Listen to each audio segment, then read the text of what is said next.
Good morning, everyone, and welcome to our virtual presentation mastery class. This is the third in the series, and this is all about speaking. This particular class is about speaking in the virtual world. We talked about setting up Zoom because that's our virtual world. We talked about speaking on lives, which is also a virtual world. And now we're going to learn how to speak in the virtual world when we're on Zoom in our meetings and other people's meetings. And we're also going to learn a formula for event creation because that's where it's all going. When you're a speaker, we speak in other people's rooms. And then ultimately, we want to create our own room, So I'm going to teach you just the beginning of that today. So again, welcome everyone. And we are going to go right to my PowerPoint. So let me share the screen and boom, there we are. All right, so this is our advanced virtual presentation mastery class. And we are going to talk about 7 ways to become that $1 million virtual speaker. We don't want to just be an okay speaker. We don't want people in the class that we're in. You don't ever want someone to say, hey, you need to go see Arvie, right? You would have already seen me and go, wow, you're really good. That's the kind of feedback that you want. And if you can learn just one new thing today that will make you a better speaker online, then we've accomplished what we've set out to accomplish. So we have been in this environment for over a year now, and we are going to continue to be in this environment, although things are opening up. And some things are opening up here in the United States. And I just learned from Janine that Canada is still on lockdown. Wow. And in some cases, you can't. I was telling we were on a group call together, and I was telling one of the participants, well, what that was, missing her friends. I said, well, why don't you just go with your friend, with your friend and go out to eat or something? And they're like, she said she can't because they could get arrested. Wow. So we are blessed here that we get to get out and things are opening up. However, I feel like they're opening up a little too fast and that we may find ourselves in trouble and under lockdown again. So be cautious. I'm cautious. I'm a little nervous. Janine knows this. We've talked about this. So I believe the virtual world is going to be here for a while, and my upcoming events, I'm still going to continue in the virtual world. However, and I don't know if you're going, Jeanette, but I'm going to the meeting next Wednesday. Are you going to the meeting in Manatee? Okay, so we'll get to see each other in person. Because I really miss that contact as well, but it's a very small group of women. All right. So 7 ways to. I miss that too. Arvie. So that's why I can't wait until we go to that GSFE conference on the 21st, because that's I don't know if you're going, but that's what I am. I'm so looking forward to that. Yeah, that was the one I was telling Janine I'm a little nervous about. Because it is bigger than 12 people, and I'm a little nervous, but I decided to take one of our mentors' advice and feel the fear and do it anyway. So, so I'm going to do it. And because I do have the both shots, the vaccine, so I felt a lot more comfortable. Well, there you go. There you go. Okay. I don't know about everybody else though. Yeah. Okay. So we are going to talk about the 7 ways to become that $1 million virtual speaker, because again, I believe we are going to be in this world for a long time. It'll never go away now. And we will see hybrids, which is kind of a combination of live and virtual moving forward, as well as some small lives. And then of course, continued virtual. So we need to really know how to speak in this world, even better than we've been doing so far. So I'm going to spell out the word actions, because we want to move our audience to action. If we can't move them to action, then we're wasting our breath. And I'll tell you, it is harder in this environment, more challenging in this environment to move people to take action than it is right? It is Yes. in the live world because we don't have what we have there. We don't have that physical touch. We don't have that where we can take people, during the break and talk to them or take them outside and have a one-on-one conversation with them. There's on so many levels that human connection and human touch is gone. So we have to make it up and we have to learn how to make it up. And that's what we're going to do today. Okay. So the A in action is for audience participation. So as a speaker, we need to get audiences to participate. That's at a very high level. Now, if we were doing a live event, I would say first you build rapport with your audience, then you have the audience build rapport with each other, and then you build rapport with the entire community. And it's very, very challenging to do that. So one of the ways we have to do all three is through audience participation. So what are they? And why don't you in the chat, go ahead and write some of the things that you've experienced so far in this virtual world in the chat as far as how do you participate. So I'm going to just stop this share right now. So let's write in the chat different ways that you have experience participating or that you've got your audience to participate. Okay.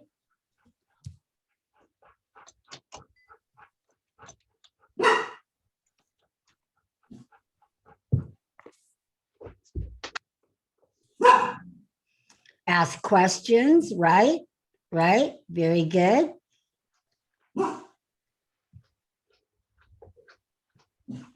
All right. Ask audience to do something, raise their hands, clap, whoop it up. Yep, you got it. Use reactions, participate in polls. Absolutely. Yeah. Very good. Ask questions, depending on the size of the audience. Have people introduce themselves, right? If it's a small community, with pointed questions and build community, right? And we can do that in breakouts, right? Nobody mentioned breakouts, but breakout sessions is a way to start building community with each other. But why it doesn't work as good is because if you think about it in a live event, and I do this in my events, you've all done it in other events, they say what? Get partners of three, right? Partners of three around you and answer this question. And so everybody's what? They're talking and there's that energy in the room because you're talking and everybody hears everybody. Well, when we go to breakouts, we don't have that energy. It's all quiet. Right? And we can't do it here and say breakout because then, it's like it would be a madhouse. So we miss that kind of building. So we have to make it up somewhere. We have to make it up somewhere. This is how we make it up in more audience participation. So let me give you some ideas here. So yes, comment in the chat. Now that's good for in the beginning. It's really good. Now I just did that, right? I was showing you audience participation and doing it. And what did I do? I waited. I took it off my PowerPoint. That's on purpose. One of the things you want to do as a speaker that I do not see speakers doing, and that is stopping the share once in a while. Because what happens, this is a side note, but what happens is we're looking at the PowerPoint and you might be a little square on the side or you see everybody on the side. Well, when you're doing a story or you're really wanting to connect to the audience, you've got to stop that share. Okay. Right? Because otherwise you're too little. So watch what happens. And then the other thing you want to do, all right? So right now you should all see a ribbon of people on the side, right? Well, when you're the speaker, you want to ask everybody, because it doesn't matter, even if the host spotlighted you, you're still going to see the ribbon when you share your screen. So what you have to do is ask your audience, and they have to do it individually, to click on, okay, so they have to go to view and they click on the second little square, the single square. All right, so everybody do that. Now tell me who you see in the square. You mean the one that says side-by-side gallery? So we just see you. You just see the person who's speaking right now. Right, right, exactly. Okay, so that's a tiny bit better than seeing a ribbon. Got it? Again, Okay. in this environment, everything counts. You've got to do the smallest little thing can make the biggest impact. Now, watch what happens if let me, and see, I can't do that for you, but look at what happens now if I spotlight for everyone, spotlight myself. Now go ahead and do that. Now, who do you see?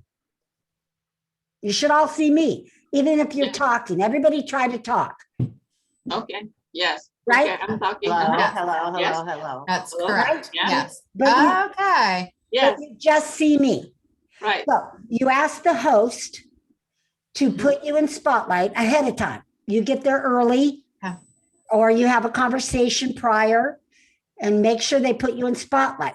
Then, after you share your story, because you're going to begin your presentation and share your story like this, right? So you'll be spotlighted.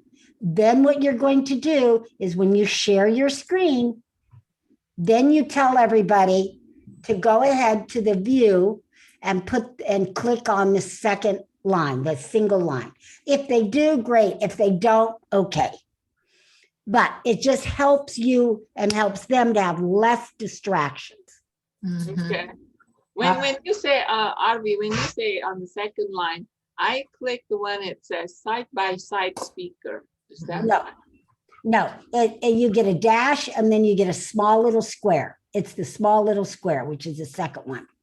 You should have 4 in your view. No. You don't have 4 in your view?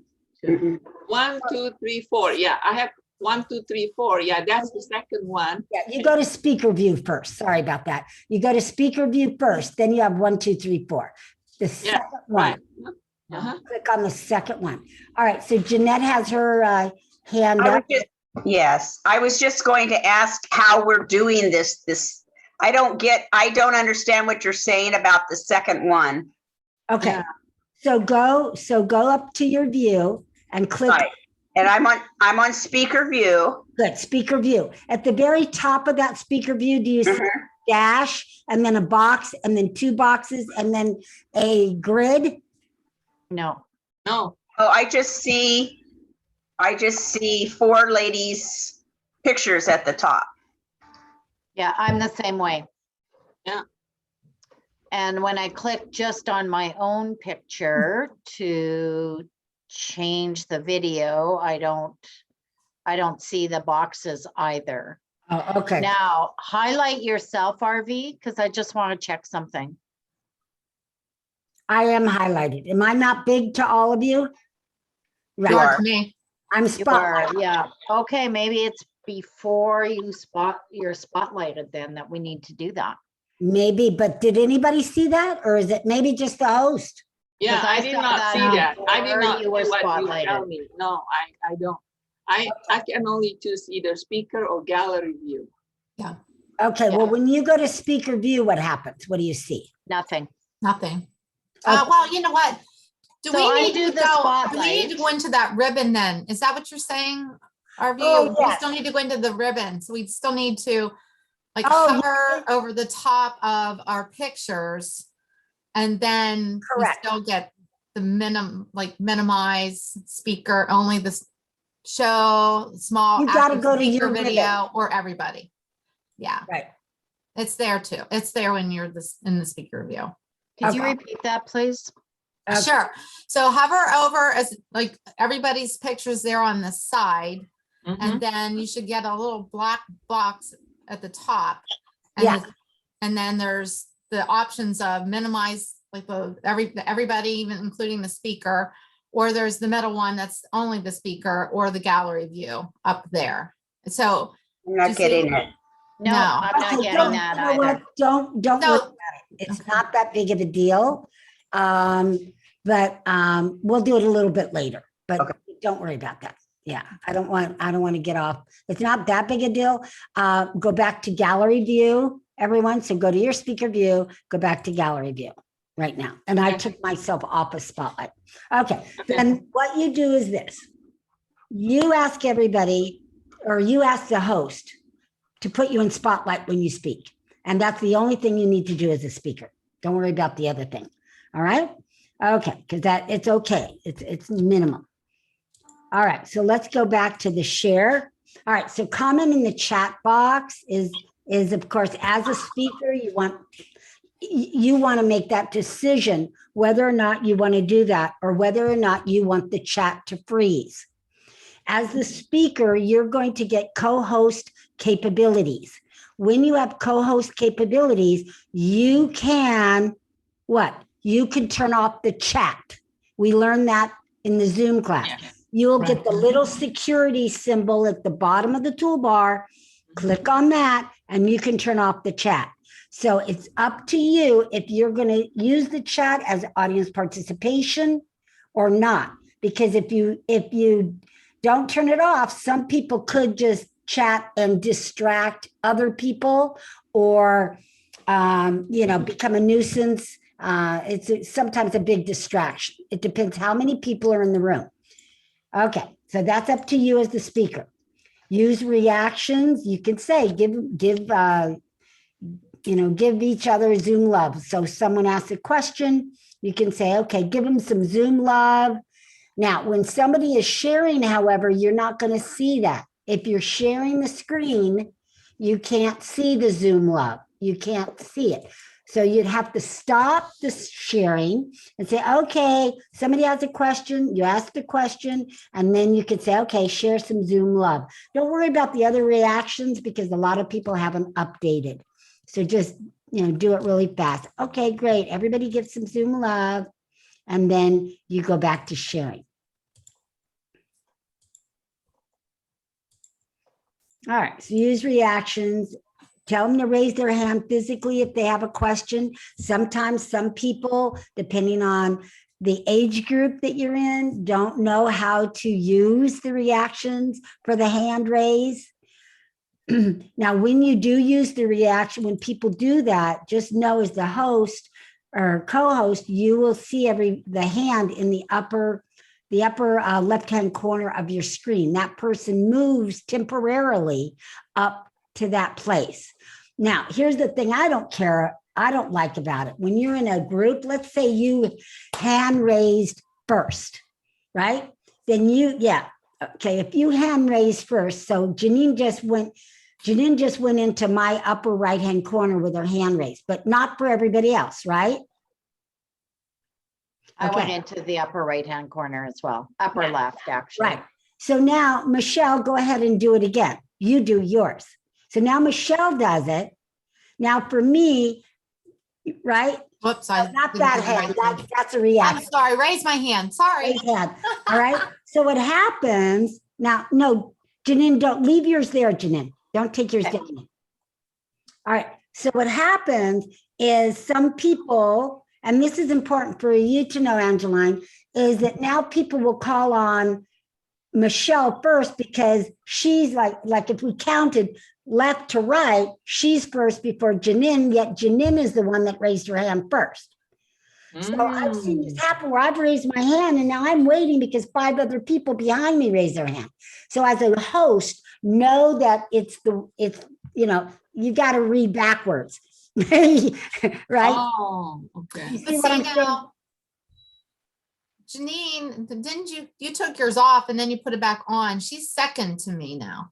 Like she's like, I'm first in the left and then she's in the middle of my screen. And So because she's back in her original position for me. because I technically was first then, right? Because she took Yes, it I off lowered and then my she got hand. back on. Okay, so So let's let's do I it again. lowered my hand. do it again. Okay, let's do it again with somebody else. So, Okay. Jeanette, why don't you try it? So raise your hand, Jeanette, and then Angeline, you do it too, and let's see what happens. So raise your hand down below with the reaction. I don't have the raised hand there. I have clapped. You don't have the raised hand? No, Oh, then you need to upgrade. so I thought I did. Oh, You okay. did too, but maybe it's hidden with your toolbar. No, Okay, so Maybe now I did not upgrade it properly or something. I'll try to upgrade again. All right, Okay. so Janine, go ahead and put yours in. Let's see what happens. I can do this. Okay, Yeah, so it did exactly what you're saying. So that's good to know. Yes. Michelle, put yours in. Okay. Yep. I'm now Remind- over on the left and you're saying we need to look at who's the closest to you. But mine disappeared when I put that. No, Disappeared. now you're in order. They must have fixed this because now I see Jeanette, then Janine, and then you, Michelle. Oh, see, I Yeah. think I'm on the old setup. So But- I'm exactly what you're saying. So I now you think- think it's fixed. Okay. Okay. Okay. Now, do you see Jeanette first, then you, then Michelle? I do. Okay, Jeanette does, you do, okay. Yeah, and I don't see that, so. You don't see it at all. No. Interesting. Okay. So again, very important to stay very, very current with Zoom because it, Yeah, that's, I must not upgrade it properly then. Okay. okay. I'll redo it again, as soon Yeah, as do it we- again after this. Okay. Yeah, I'll do mine when we're done too, on this one. I have it on my personal one, but I didn't get set up in time. Okay. All right, good. Okay. So again, raise hand physically, nonverbal icons. That's just what we were doing. They put the nonverbals, they used to be over in the names, and now they put the nonverbals in the same with the reactions, and the nonverbals are those speed up. Like if you're a meeting and you want someone to speed up, you want them to slow down, or you want just to say vote, say yes. So they're again in reactions, but they're underneath the emojis, and you have to physically take those off. They will not disappear like the little emojis. It'll stay there forever. So until you take it off, just like the hand raise, you've got to take it off. Okay. I can't take it off for you. The host cannot take it off. Now they might be able to take off hand raise. Let's try that. All right. So Janine, raise your hand. Let me see if I can take it off. Okay. So she has her hand raised. I've answered the question. Let me see if I can lower it. No. See, oh yeah, I can. Okay. So I can lower her hand. Now try it again. Do it one more time and do a speed up instead. Do a speed up instead. Let's see if I can change that. There we go. Speed up. Let me see. Yeah, that one I cannot change. Okay, so I can lower hands as the host, but I cannot change your speed up, slow down, yes or no. It'll stay there for the whole meeting unless you take it down. I think that's the rudest thing. The rudest? Yes. Somebody Think says so? speed up, like seriously? Yeah, Yeah, that, I know. yeah, that would, Slow down makes sense because like, hey, wait a minute, you're going a little too fast. But speed up is a little like, seriously? But sometimes Yes. people go off on a tangent, right? So Yeah. I think the speed up for me would be okay, right, we're off on this tangent. Let's go back to center. yeah. That's what it would do for me. I think in Oh. meetings, not so much networking and things, but in meetings, staff meetings and stuff, I think that is probably used. But when Janine did it, she didn't move for me like you do with Okay. hand raise. You don't move. I just want to check something. If I click on my screen, I can physically move myself. Oh, yes, you can. Yes, all of us can. I can move you too. You can move. So what's great is for networking meetings, if you want to call, I like to call people in the order that they came in the room. Mhm. But sometimes remember, if you turn off your video, you'll end up down below. Yeah. Out of order. And if you don't that's want to good. do that, or if you don't want them to go out of order, you can move them back up when they turn their video on. So that's where I see the use for that. Okay. Okay. Yeah. So absolutely you can move people around. Have fun doing that. Used to be the host could only do that, but they're really, really updating these days. But you can't do it when someone's hand is up. If someone's hand is raised, the screen can't be moved. Correct. Correct. Very good. Thank you. Yes. Very good. All right. So, and you can't move when you're sharing the screen. A lot of stuff. Oh, yes. You uh-huh. can move the whole ribbon, but you can't move individually. Okay. So verbal involvement, of course, is a great way asking for that feedback and the verbal involvement. Breakout rooms, again, we've already talked a little bit about the challenges with that. And then quizzes. Now, this is something I don't see, but I developed it because I love it. So I'll have it in my webinars and things, but just make a little quiz, right? Because you don't want a big poll. I don't care about a poll. I'm trying to get people engaged. So you would turn on the chat if the chat was off, and then just add a quiz on your PowerPoint. What is the biggest mistake that you have done or have seen done as a business speaker? So everybody participate. Using notes, A, using notes, B, not knowing their message, C, no call to action, or D, no stories, or E, all of the above. So everybody go ahead and put your answer in the chat, Hmm. and I will call up the chat. Go ahead and put your answer in there. Chat. All right.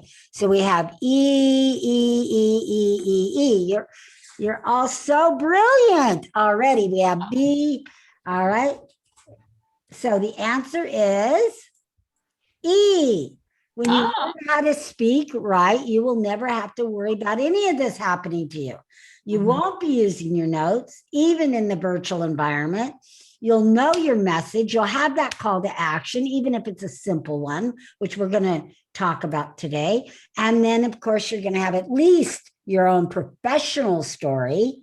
So the answer is E. But what do you think about having quizzes? Could all of you add quizzes to your presentations? Mhm. Good idea. See, it gets the mind working and it gets them physically working on the keyboard. So it really will engage those people that aren't like chattable and they don't really want to participate. But it's easy to put in a letter, A, B, C, or D. And of course, we never say, oh, you were wrong. We just say what the right answer is. So good job, everyone.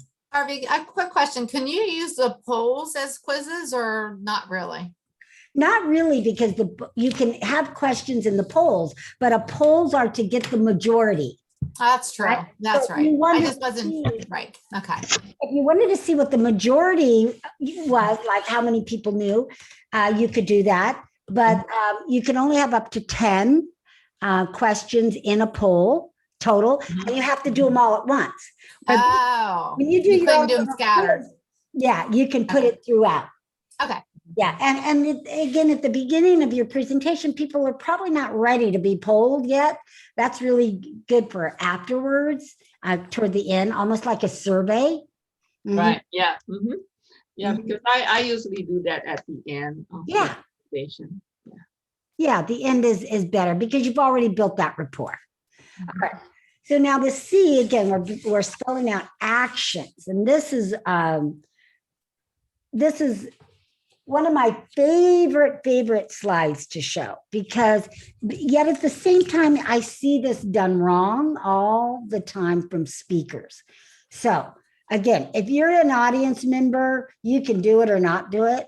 I like to do it even as an audience member, but you can do it or not do it. Now, that is camera position friendly. Always be camera position friendly. So what do I mean by that? There was a time when I was 18 years old and I went and let me stop the show for a minute. When I was 18 years old, I went to visit my grandmother, and my grandmother lived in Amarillo, Texas. And my uncle lived next door to her. And my uncle was a bus driver. And so I got to ride on the Greyhound bus and chit chat with my uncle all the way from California to Amarillo, Texas, and then visited my grandmother. One of the things my uncle did is take me out to, drive around. And we came across, we were on a dirt road and we came across cattle being moved, right? I've never seen anything like that, being from Los Angeles. I've never seen anything like that. And there were cowboys on horses herding this cattle. And I'll tell you, ladies, there is nothing on this planet more sexier than a cowboy, right? When you see a cowboy for real in life, I mean, I see them on TV, they're not sexy to me at all, but in real life, that was like when I was 18 and single, like the most sexiest thing I have ever seen. And one of the things that I learned about cowboys is they wear their hat differently. So if a cowboy wears his hat down across his face, that's a very threatening look. It's like, I'm going to shoot you. I'm going to kill you. Stay away from me. Yet if a cowboy has his hat too far up on top of his head, that's kind of like aloof, goofy, maybe not even present. But if a cowboy wears his hat just right, that's friendly. And that's how these cowboys were wearing their hats. Now, needless to say, they rode across the street with all the cattle, and I never saw them again. But I never forgot the feeling of looking at them with their hats just right and how friendly they looked. Now, they didn't even see me in the car. You know, they were busy with their cattle, but their hats were all in this very friendly position. So as you join your Zoom meetings, what is that friendly position? Let me show you what that is. Now, if you were to look at these people on this screen, tell me which ones you think are in that position-friendly position. Oh, the left corner, the bottom left corner. Mhm. Okay, but the bottom left corner is a picture. So that is not, Oh, right? That's not camera friendly. Oh, the camera. Okay. Oh, That's a oh, you picture. want the live camera? Okay. Yes, because that's the only way you, again, we're talking about connection. Oh, When okay. you talk about connection, right? If people, Oh, okay. if people come, Oh, these people people come are in- not smiling. yeah. So hang on a second. So again, part of being camera friendly is having your camera on. And we've all been in places where we've had our cameras off. I get that. I do that on occasion too, if I want to have a bite to eat, because there's sometimes things that you do that is worse if you leave your camera on than if you turn it off. And I'm going to talk about some of those things today. But I'll tell you, one time I saw a woman smoking and I thought I was going to throw up. It was the worst thing to see somebody like up close and personal do Mhm. something so disgusting. Mhm. It was Oh, worse than yeah. eating. Oh, okay. I see what you mean. Worse Okay. than eating. And I apologize, I had to eat because it was after Yeah. 1 o'clock and I had. That's fine. No, and So, eating, I apologize, but no I figured apologies this was okay. necessary here. But when someone comes to a meeting, right? And Angeline can, she holds meetings. Jeanette, we've all been to meetings. When they come in with a camera off, it's like coming to the event with a bag over your head, Yes. Mhm. right? And you would never do that. So when we have to do it. And if I'm in big events, like 200 people, a lot of times I'll have my camera off because what am I doing? I'm multitasking. I'm doing something I shouldn't. But small, intimate meetings, you want to have. the That, camera. yeah. So to me, the one that's really friendly is the one on the top right Which corner. one? The This one one? that said Chapman. No, the other way around. This one? Yes. Okay. Now, the reason. I don't like the background though. Yeah, just like. I don't care. I look at the face. Oh, okay. Let me point out the ones that are not. Let me tell you what's wrong with them.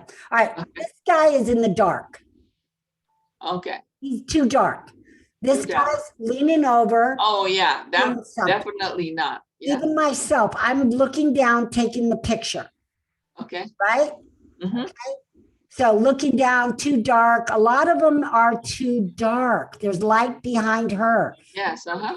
See her. That's not camera friendly. If we don't get to see your face in a networking meeting, whether you're speaking or not, we're not going to connect. Remember, we're talking all about connecting to your Right. audience. And as an audience member, you want people to connect with you. You want the speaker to connect with you. They're not going to be able to if they can't see you well. All Right. right. The one that is camera friendly, the most camera friendly, I believe, are these two. Yeah. Now, he happens to Ah. be speaking, but look at this guy. He's right in the middle. He's leaning forward. He's who you want in your audience. He's who you want to be. Oh, okay, He's because I was engaged. looking at him, but he's not smiling, so I thought maybe you want to smile. Yeah. Okay, No, I he's see. Okay, listening. got it, yes. He's listening. He could have a little bit more light on him. This guy's talking, but look at, they're in the middle of the screen. Do you ever know Okay. how I'm always in the middle? Mhm. I'm not over here. I'm in Right. the middle, right? Mhm. And just far enough away, because I don't want to be in your face, right? Like this, in your face. But just far enough away that you could see more of me, Mhm. right? Like you could see Angelina, you could see her, a little waist up. When you can see people's hands and when they could see your hands, and these are from body language experts in Zoom. I mean, I know some people that sit way back here, because they want to show more of themselves and they use a lavalier when they speak. And it's because as human beings, to make that connection, we need to see more than just a bouncing, talking head. So feel free in this environment to use your hands, to be back a little bit so we can see more of you. Again, I'm talking about connection as a speaker. All right? Okay, so very good. So center stage, well lit, lean forward. All right, so lean forward, look into the camera. Now, they're looking into the camera. Sorry about that. I've got the mailman coming. And the dog's job is to always bark at the mailman because Yes. when they do that, the mailman leaves. Oh, So not they only think that, they should bark off. anybody that come to my front door, they bark. They don't want people coming to our house. No, mine either. All right, so look directly into the camera when you are speaking. Now, if you're doing a class like we're doing, I'm looking at each of you, that kind of thing, and I go back and forth to the camera. When we're doing our Facebook Lives or any other video, Mhm. look at the camera. Right? Okay. Always. When we're doing video, it's very different than speaking to a group of people. Because when we do Ah. video is the only time we are speaking to mass amounts of people, but we're speaking one at a time. So Okay. you are speaking to one person only. Get the image of that person in your mind, right? Okay. Whether it's somebody here, Jeanette, I'm looking at Jeanette. When I think of Jeanette and I'm looking at the camera, I'm just filled with love. Right? Thank you. I see her glasses, which I adore. I see her smiley face, right? I see her brilliance. So when you picture one person, and it doesn't even have to be a person that's in that room or in that video or that might even look at the video, but always imagine that one person because you will deliver the message better. Maybe it's somebody you love, of course. Okay, so look at that camera. Center yourself. That's what I talked about. Center stage. I'm balanced. I'm centered between my bookcase. Front lighting. Again, can't talk enough about that. There's so many lights available now on Amazon for laptops, for, there's just so much available and they're getting cheaper and cheaper. Yes, Janine has her hand raised. Yes, Janine. So my question is, when you're picturing the one person, where specifically should you be looking? I have not been able to figure out where the greatest connection is. If I'm looking at the white dot on my laptop, that's the camera, or am I looking at someone else's eyes, or how am I centered in a way that makes that connection? Where do I look? The camera. So go and look at the camera. See, now you're not looking at the camera. I can tell. You're looking down, right? Now you're looking at the camera. So when you speak, look at the camera, Okay, right? good to If know. you're doing Yeah. a training and you're going back and forth like me, I have to look at all of you and I've got to look at the hands, so you're not looking at everybody. But for the most part, when you are the speaker, you're going to look directly into the camera and speak. Imagine that one person that you love and adore, and you're talking directly to them, especially when you're doing a video. And we're going to talk more about video because didn't all of you want to learn more about video and YouTube and things like that? Yeah. Uh-huh. Yeah. So this is just a little heads up with that. So critical, so important to look at that Mhm. camera.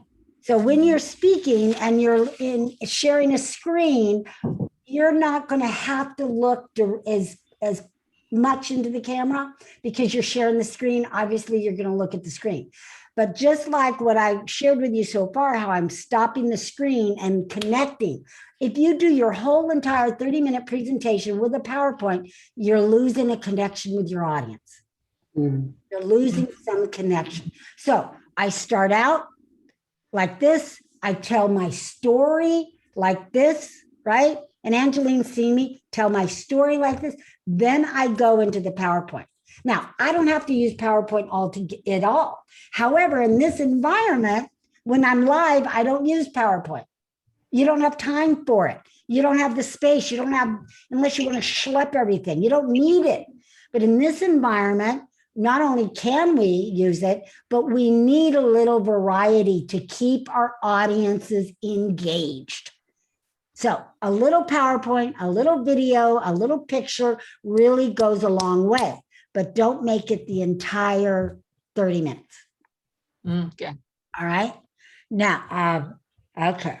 Now I want to show you a little Zoom hack that I didn't show you in the class, but it just popped into my mind. So let me do it. And you'll want to practice this, but let me go into, and you're going to, and this is really in beta testing right now. Oh, okay. I'm not going to be able to do it smoothly right now, but remind me, and I'll show this to you at the end because I have to change PowerPoints in order to do this. And I don't want to do that right now because I'm right in the middle, but wait till you see this hack. You'll love it. All right. So let me go back to my original. All right. And now it's not going to let me. No, it's not going to. Here it is. Okay, excellent. All right, so front lighting, nice background. Again, as a speaker, you want to make sure that you have a nice background. You can use something like Angelina has if you want, but be careful. It could be distracting. Okay. It all depends on what you want to portray. Just know that your background portrays you. Okay. Got it? So you want to make sure you pay attention to that, of course. And again, these are things we've already learned and know. But as a speaker, you need to get that microphone. You need to get that professional microphone. I have 3 different microphones. I have a big boy. I've got one that I'm using Audible because it's different, because there's different kinds of microphones. And I just like this one because it's easy breezy, right? Easy to plug in. But the thing to know is this: when you use a microphone that you plug into the USB, the very first time you plug it in, it's not going to work, but because you're not going to hear anything. Because when you very first plug it in, your system is going to take the microphone and make it your speaker. So you have to go to your audio, which is next to that mute button, and change your speakers to the right speaker, because it's going to be on Yeti or whatever microphone. Yeah.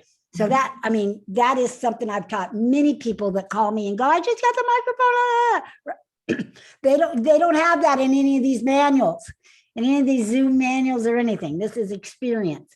Okay, so you have to change that. So just know when you get a new microphone, people might not hear you. It's because your speaker automatically switched to the microphone. You only have to change it one time and you're good to go. All right, so use a professional microphone. The other thing to know about the microphone is this. When you play videos, music, anything on your desktop, you will not be able to hear it because of the USB. So you have to know that they can hear it. And the only way they can hear it, again, Zoom hack, is when you go to share your screen, at the bottom left-hand corner, there's a little square that says share computer sound. You have got to share your computer sound. And again, only one time. I can stop share, go into share, stop share. I don't have to do it every time, just one time, or no one will be able to hear you. So what I like to do is the first time I'm testing, I'll unplug it real quick if I'm showing something so I can hear it, and then plug my microphone back in. Okay. All right. Just some Zoom hacks. Here's some USB microphones that are real popular. The Blue Yeti. This is the mini Yeti. I upgraded to the big Yeti. Why? Because when I stood up with my stand-up desk, because I like to speak when I like to stand up when I speak, people couldn't hear me because it was too low. So I had to get a taller one or put the other one on books, which I didn't want to do. So you could get these on Amazon for under $100. All right, the T now, we're moving over to the T in action. And the T in action is for trust and rapport.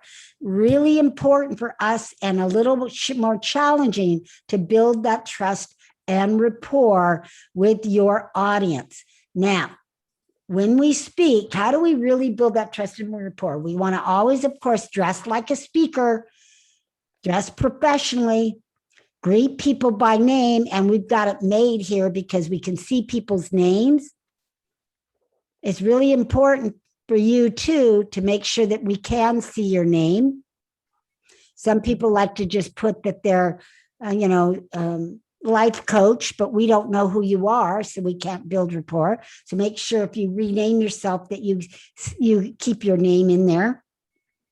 Greet people as they come in, even if they're coming in a little bit late, whether you're the host, but if you're the speaker, you can, greet people as they come into the room as well. Share, don't wait and be all shy and wait for people, you to get introduced. Just be out there, right? Hi. Yes, I'm the speaker. You could even rename yourself and put speaker today. Today's speaker, guest speaker, right? So just rename yourself here. Just everybody rename themselves. Right. So you go up to the dots. You all know this. This is exactly why I teach Zoom class first. And just say guest speaker. So everyone knows you're the guest speaker today. Right? How cool is that? Oh, okay. Very cool, right? And of course, Angeline, you always want to put that you're the host or you're the director of your organization. Okay. Amazing speaker. There, Janine is an amazing speaker. Absolutely. Absolutely. All right. And of course, sharing your professional story, a little bit about how you got to be the expert in your field, always is a great way to build that trust and rapport right from the beginning. Okay, Arvi, I have a question. Yes. What happened if you are the host, and in the middle of almost like when the speaker when the speaker speaks and these people come in late? I usually don't interrupt the speaker. No, I don't welcome somebody, or when I'm talking, and if they come late, I don't greet them, because it to me is very distracting. You're talking with your audience and all of a sudden you focus on the people that come late. What do you think? No, you are absolutely right. You don't want to, even as a speaker, I'm talking about getting there early. Oh, okay. I'm talking about prior, before the meeting even starts. Because what happens is you'll come in, you'll greet people and and sometimes start a conversation or whatever, right? And then new people come in, and then they come in on an already started conversation and feel left out.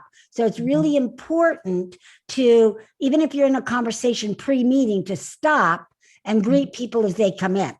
And then just say, hey, we're talking about, how it feels to be a clown. I don't know, whatever Okay. that you're talking about. Okay. So that's okay to interrupt.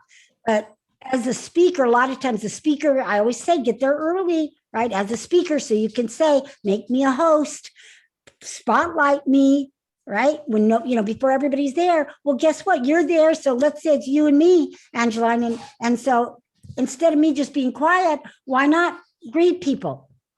Say, I'm the guest speaker. Hi, Janine, welcome. I'm so glad you're here too, not to upstage you or the host, but just to engage. Now, when you do that live, right? How do you do that live? Well, you're having lunch with someone, you're talking to them, you're engaging, you're walking around the room, meeting people as the speaker. The only speaker that I've ever seen that didn't do that was Lisa Nichols. And we all know who Lisa Nichols is. And I thought okay. So Lisa Nichols, she did The Secret. She's really famous. She's one of these A-class speakers. So I'm at an event, and I'm the MC of the event. It's a women's lunch in San Diego. And she was going to sit right next to me. I was so excited because she was going to sit next to me. I'm going to introduce her. And that never happened. Her salad was there, nothing. She came in right when it was time for her to speak with an entourage of people, took the stage, blew off her speech, and left the same way, literally with arms full of people walking her to the stage. Never building rapport, but because she was famous, I guess she felt she didn't have to. I couldn't believe it, right? I was just like, there was something that was lost for me as far as her trust and rapport. I didn't buy from her that day. Yeah. I just thought, Oh, yeah. I can take that. I can relate to that. Yes. yeah. But I'm not saying, her or whatever, but Yeah, exactly. love Yeah. her message. But I'm just saying, we don't want to be that. We can't afford to be that in this world. So Yeah. even as a speaker, don't, upstage your host, but you too can start building rapport by saying hi. Hi, hi, how you doing? Hi, Janine. Hi, Michelle. Right? And do that. And don't just be silent or in the green room. Right? Now, if you want to be and pop in that way, that's different. It depends. So what I did one time in one of my meetings is I had Florence LaRue from the Fifth Dimension come into one of my meetings, but I wanted it to be a surprise. I didn't want her to come and engage. So I left her in the waiting room until it was time to bring her on, right? But I wanted her to be part of the meeting. So then what I did is I said, instead of putting you in the waiting room, we're going to turn your camera off and we're going to put a different name. So we just said guest speaker or whatever, but no one knew. We took off her name, Florence LaRue, and put guest speaker. And then she got to see the meeting, be with the meeting and learn, but we didn't get to see her. And then she came in as a surprise, right? Yes, Janine. So a question about the waiting room. What shows up when you're the host and you have the waiting room set up? I've never used that particular feature. Okay, let me make you co-host, and then you can, and then put Michelle into the waiting room. Put Michelle in the waiting room. Now, what you'll have to do, let me see. Don't remove her. Yeah, okay, no, so I click on her and Yeah. now she's in the waiting room. Right? And now Now, how do I bring her back? okay, you go to participants, click on the participants, and now admit. Admit. Thank you. Mm-hmm. And there she is. There she- Welcome back. So I know Angela knows how to do that, but Jeanette, did you want to learn? Have you ever done that? Do you want to know how to do that? Okay, so let me make you co-host. Okay. All right. So go ahead and put Janine in the waiting room. Let her see what it's like to go in the waiting room. So you click on her screen, her 3 dots, and then down below you'll see put in the waiting room. Or you can right click. Or Okay, I just see mute, stop video, pin, spotlight, report. are you looking at hers? On Janine's, yes. Okay, then that's weird because it must be, that's all I see too. Oh, you know why? Because she's a co-host. Let me take her off. I'm of still a co-host. co-host. So you can only do Oh, it when okay. you have one co-host, No, you can have, everybody can be a co-host, right? but you've got the rights to put people in the waiting room. So nobody can put you in the waiting room. Okay, now I see. Oh, I get it. I get it now. Yeah, So Now choose, she's in the waiting room. right. So then go to participants, click on that unless you have it up already. And then admit.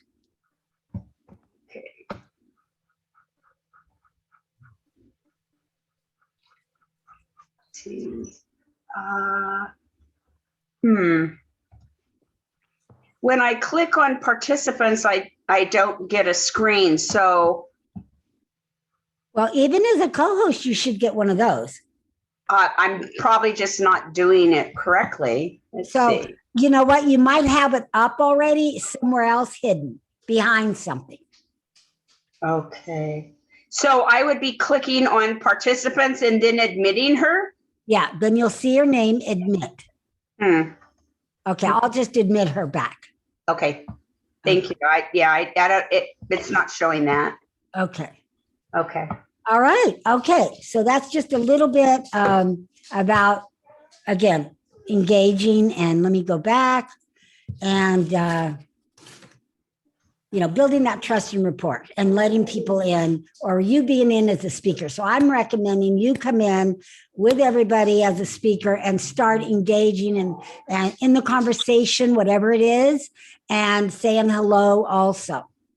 Instead of just coming in, I do a lot of events virtually, and I should tell you, people will come in right at the last minute, and it scares the heck out of me. Right? I'm on a schedule, and I'm like, they're not in the room yet, and they drive me crazy. So, okay. Yes.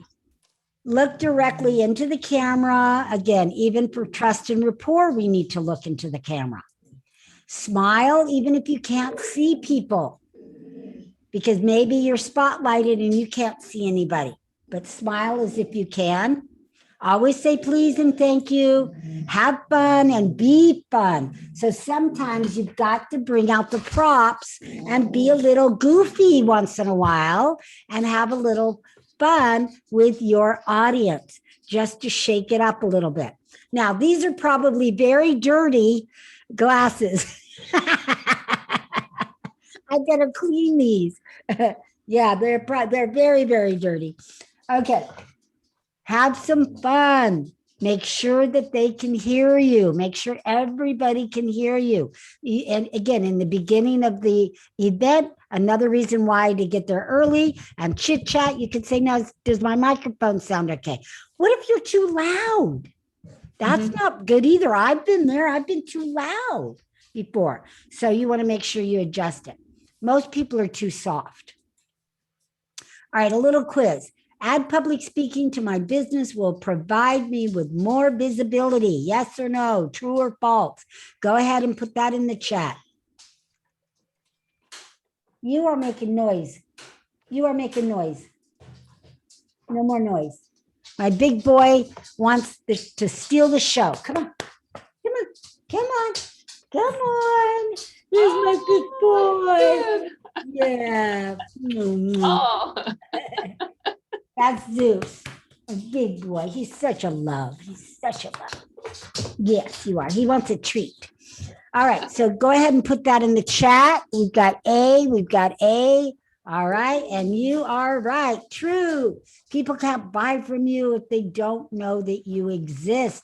So when we talk about visibility in the Zoom rooms, we have to make sure that we're visible every moment we can be, by spotlighting, by participating in advance, and all of that we just talked about. Okay, Now we're going to talk about the invitation.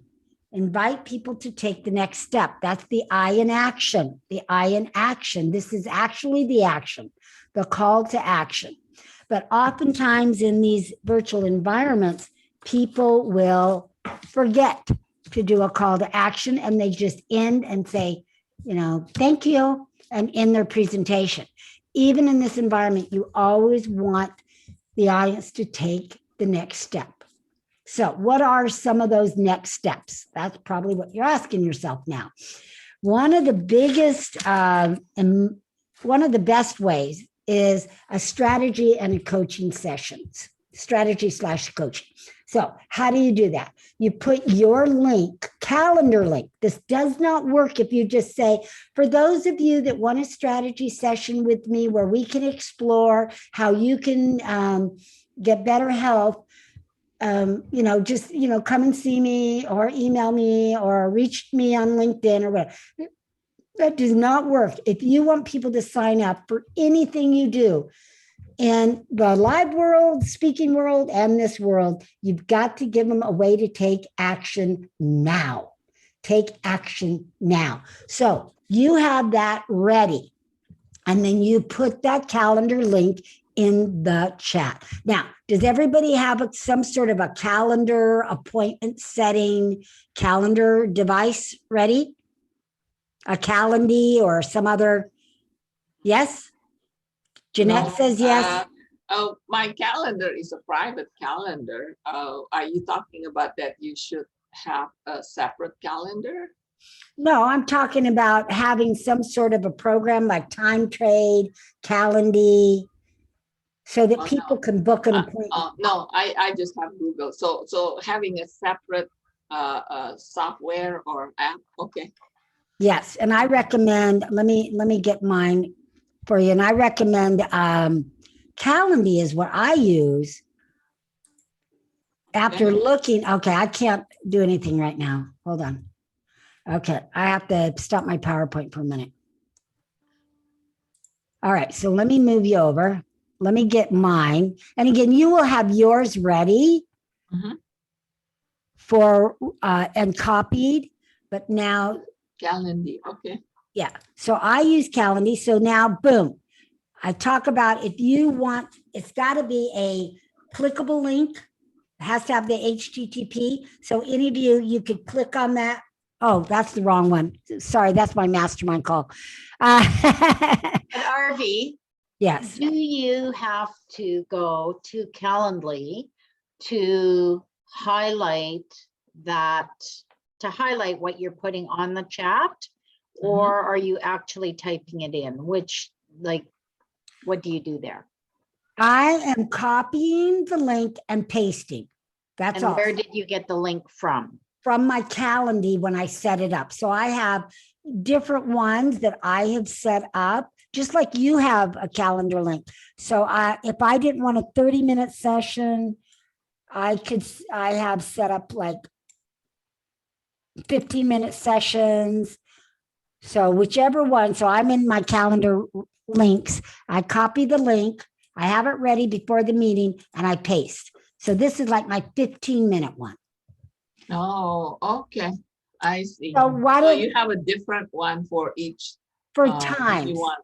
Yeah. Oh, I see. Okay. So I have coaching.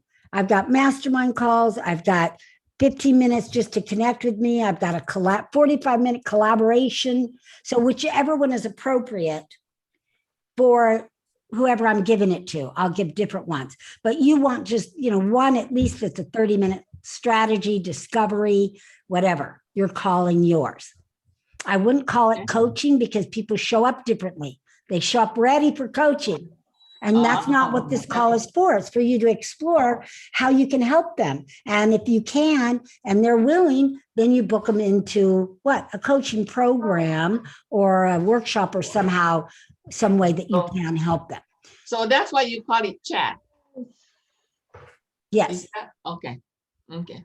Okay, so you have to have that ready. There you go. So Janine, so now you can just click on Janine's. You go right to her 15-minute meeting. I can see that she has space available on the 10th, 11th, et cetera. Now, if you both are using Google Calendar, what the beauty of it is that my Google Calendar will tell me when I'm free, right? So we don't double book. So it'll tell me, okay, times that you are available, right? And I pick those times. So I don't have to go to my calendar and her calendar and look. I can just boom, it's instant. So that's one way. All right, let me get you back to full view. Okay, hang on a second. I got to get my glasses on. Get my glasses on. All right, so full view. Let me go back to sharing the screen. So this is just one strategy, and it works really well in the virtual environment. Okay. All right, so let me go back to slideshow and current slide. All right. All right, so strategy or coaching. Another thing you could do is a free offer. And a free offer, you would want to do the same thing, and that is have a link and put the link in the chat. So a free offer, let me give you one of my free offers so you can see what it's like. So you can, and what does this do, right? It gets their email address. So now you're building your database. You're building your database. All right, so that you talk about your offer, tell them to go there. Now, if you don't have you might say, well, I have a free offer. I want to give them a copy of my book. Well, then you just put in your email then, right? You just say, you know what? For those of you that want a free copy of my book, just email me and in the title, put book. And I will know to send it to you. So I did this once. I had 99 people at a networking meeting that I was a guest speaker on, and 22 of them signed up for my book, which means 22 of them went on my database.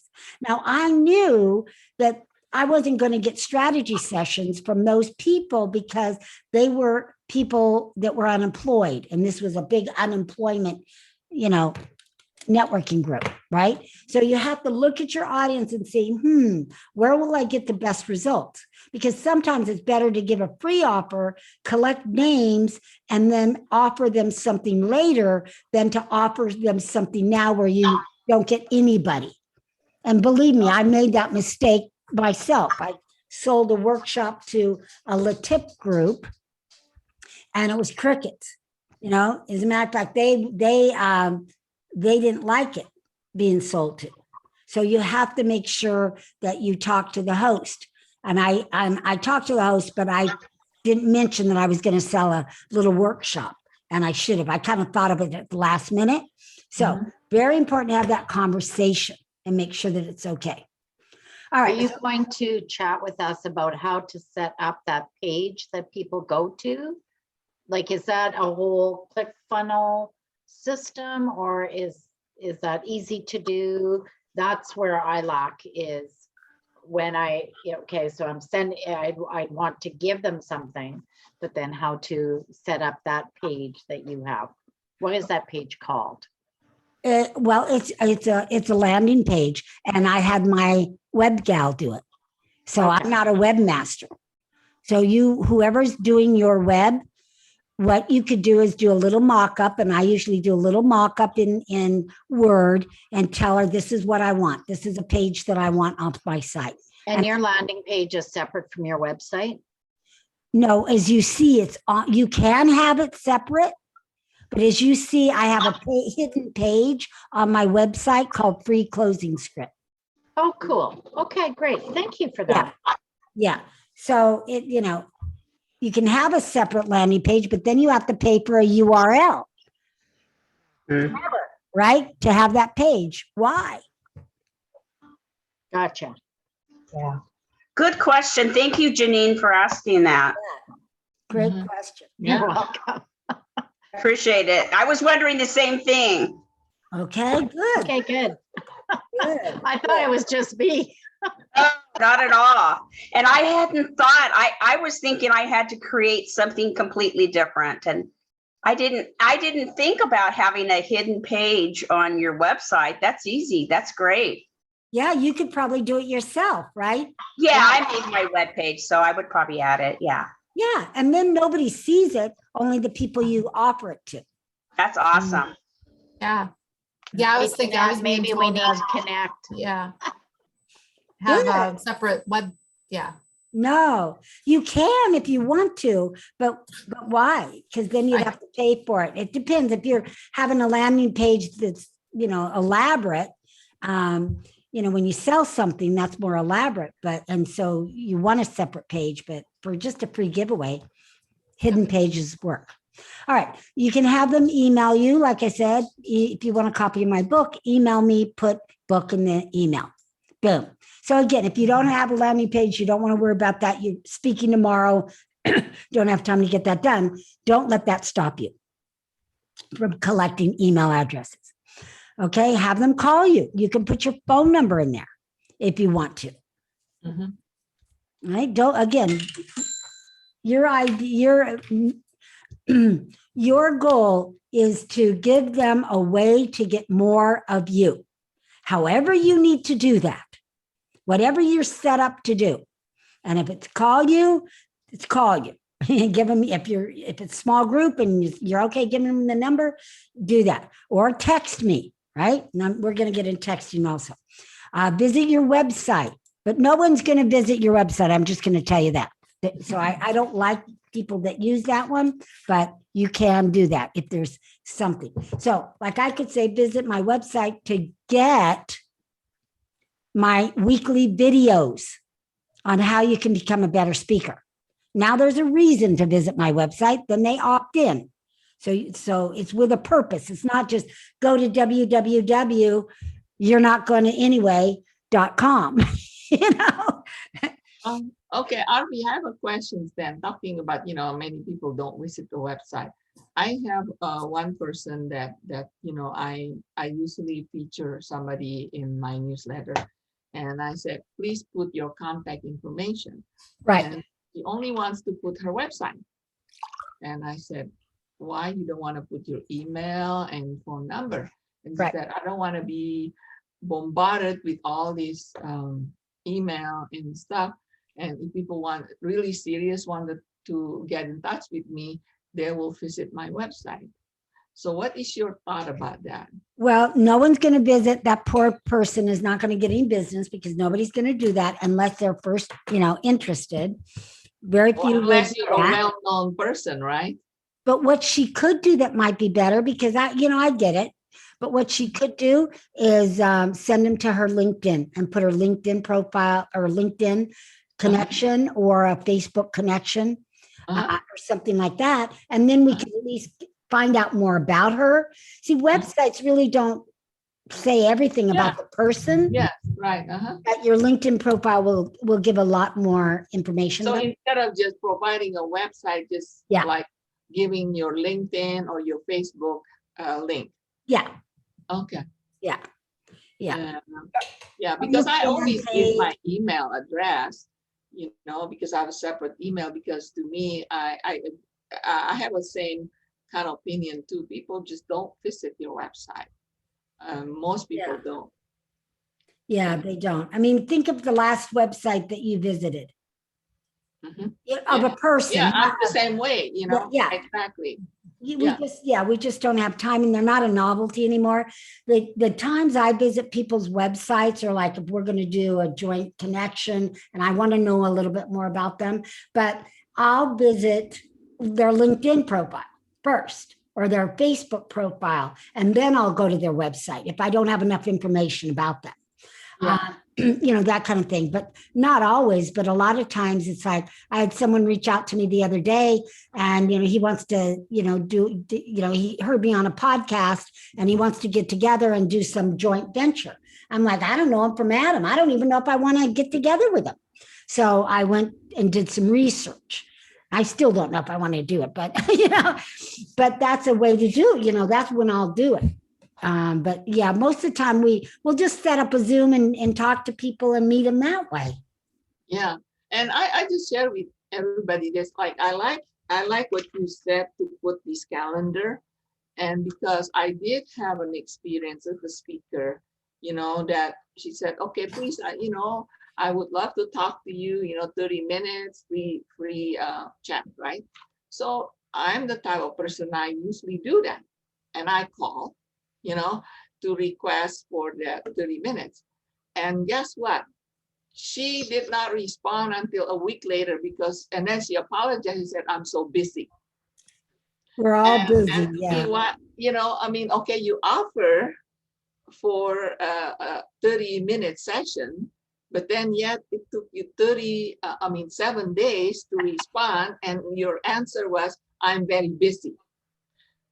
And so I like your idea of having the calendar, because to show that you really mean it, that you want to talk to me, Well, right? Because you open your calendar. And it's open. I mean, it's like both, you can get it done immediately. Uh-huh. They feel good because they feel like they're picking time, but really Right. Uh-huh. You've reserved your time that you need. Exactly. You already created the time for the people. Yeah. Well, when I had an assistant that called, they went back and forth and before they got that done, and now it's so easy. So Janine and I, we've scheduled appointments with each other using, each other's calendar like that all the time. What works for you? What works for you? What works for you? Right? And it's just yeah, I like that idea. I did not know. So I'm going to Calendly. Yeah. Yeah, and they have a 14-day free trial too. But I looked at a million of them, right? And I specifically wanted one that would link to Outlook, right? And I hunkered down and I'm asking people, finally, I asked this one guy and he took one look at me. He said, Arby, get out of the 80s. Exactly. I mean, he was right. So I went to Google Calendar and they all work with Google Calendar, whatever one you decide on. So Calendly work with Google Calendar. Yes. And then you've got it on your phone. Because Google goes everywhere. Okay. Where Outlook would have just stayed on my computer. So I think Outlook is on my phone too. But anyway, so it's been a godsend.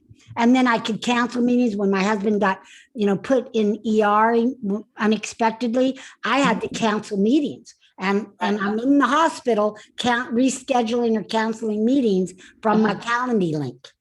And that's and because they link with Google, it automatically link also too, right? Update them.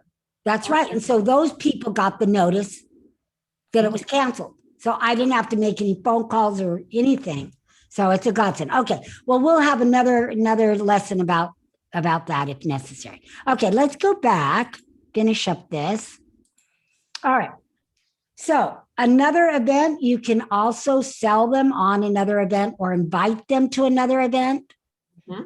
As a speaker, invite them to another speaking event, invite them to a webinar, invite them to a live event, invite them to another event workshop or something to pay for or whatever. The key here is to give them something more. Everybody, when you do a speech, they get awareness. Something gets mixed up inside of them.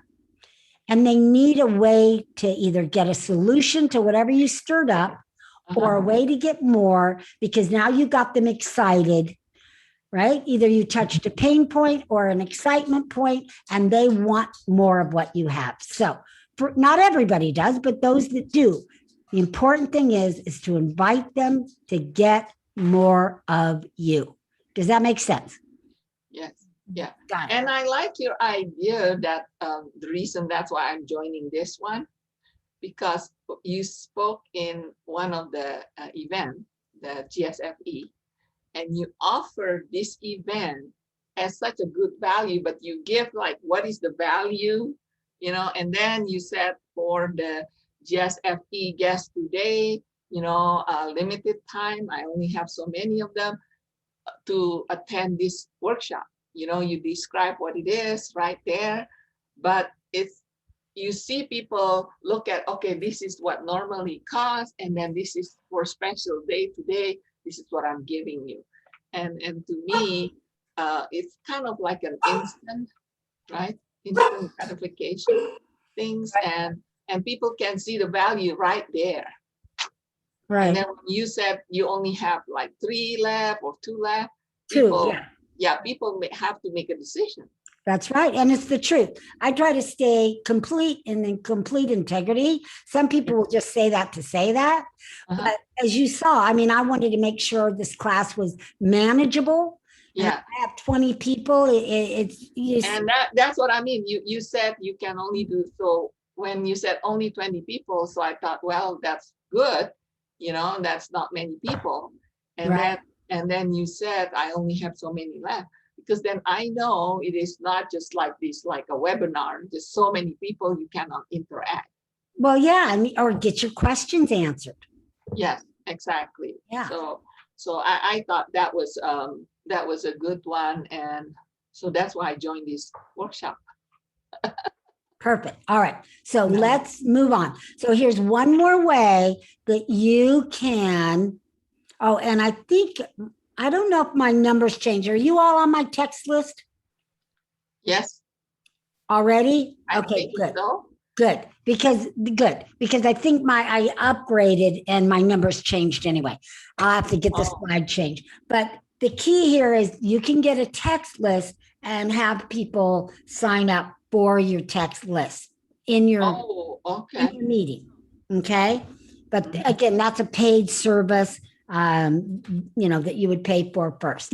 It's not your phone text list. It's an actual, Yeah, I seen that Application. many. So yeah, I've so never you ever have to heard of that. subscribe there. you never heard of that? Are you on my text list? No, and I've not ever heard of a text list. Oh, okay. Well, there are services out there Mhm. by which you get on people's text lists. So I send out tips once a month, Mhm. and I send out reminders from my Passionately Speaking program. So get on the text list. So pull out your phone. I think this number still works. If it doesn't, let me know, because I did upgrade and I think I have another number, but let's see if it works.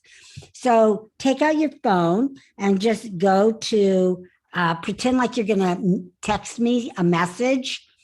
And so for my phone number, instead of calling me up because you have my number in your phone, go to the 2 and type in 71441.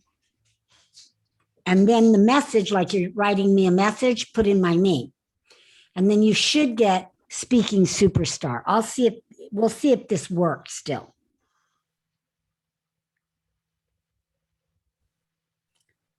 Okay. I did it and it works. Okay, good. And then so you'll get on the text list. It's another database, right? As people don't see emails anymore, they get texts. But it's not a two-way text. I can't get a response from you. They don't work that way. It's really, you just give out the message. Doctors and dentists and all those people are using those now for your appointments. Yes. Send Yeah, reminders, like to confirm appointment. confirm appointments. Yeah. Mhm. Yeah. Okay. All right. Did you get it? Yes, I did. Okay, good.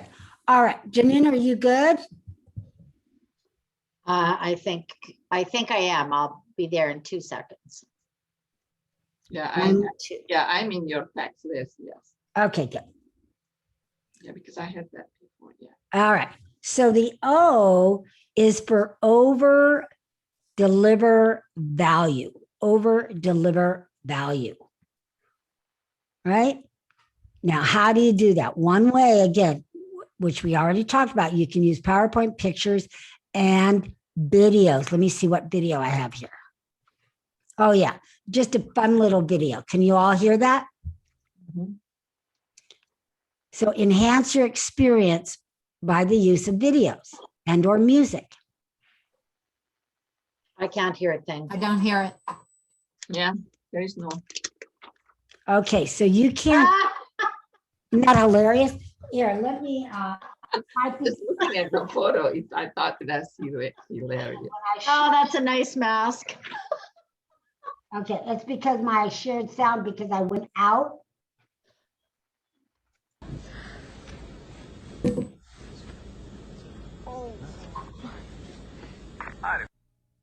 All the boys are calling crazy girl. I hope she sings this tonight. I know. Hey, Dad, pull over. We need gum. I'm on it. Oh, honey? Here's some money. What do we got here? Hello.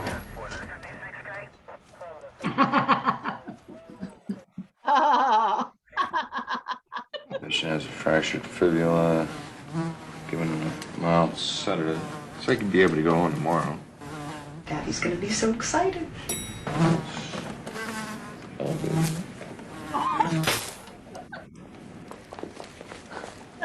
Zapper. That killed him.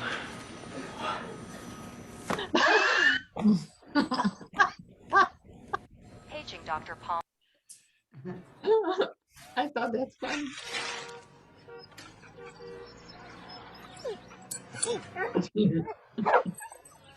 Look at the cute dog.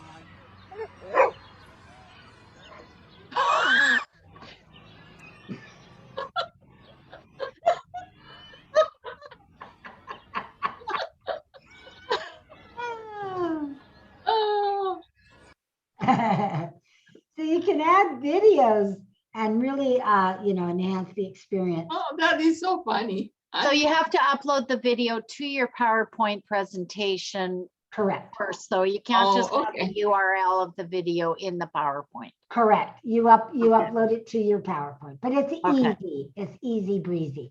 And you can also use testimonials. See, when we do live events, we have to have the person present to do the testimonial, or it's a written one, which isn't as effective. Look at the power of having something on a video. Hi, my name is Gail Gajardo, and I took RV's class, and oh my gosh, my life has been transformed. Using the simple math equation that she shows us on how many presentations to do per week and translate it to how many clients and leads that it generates and how much each client is worth, I am now making $60,000 a month. And I'm going to continue to be her student, and I'm so excited, and I just want to let you guys know this really works. Thank you. So more effective, right? Hi. There we go. All right, let me plug back in. Let me plug my microphone back in. All right. So again, when we're in this environment to build that, connection, think about some videos that you can use that are really powerful like that. Testimonials, something that gets them to laugh, right? Funny equals money. So add them. All right.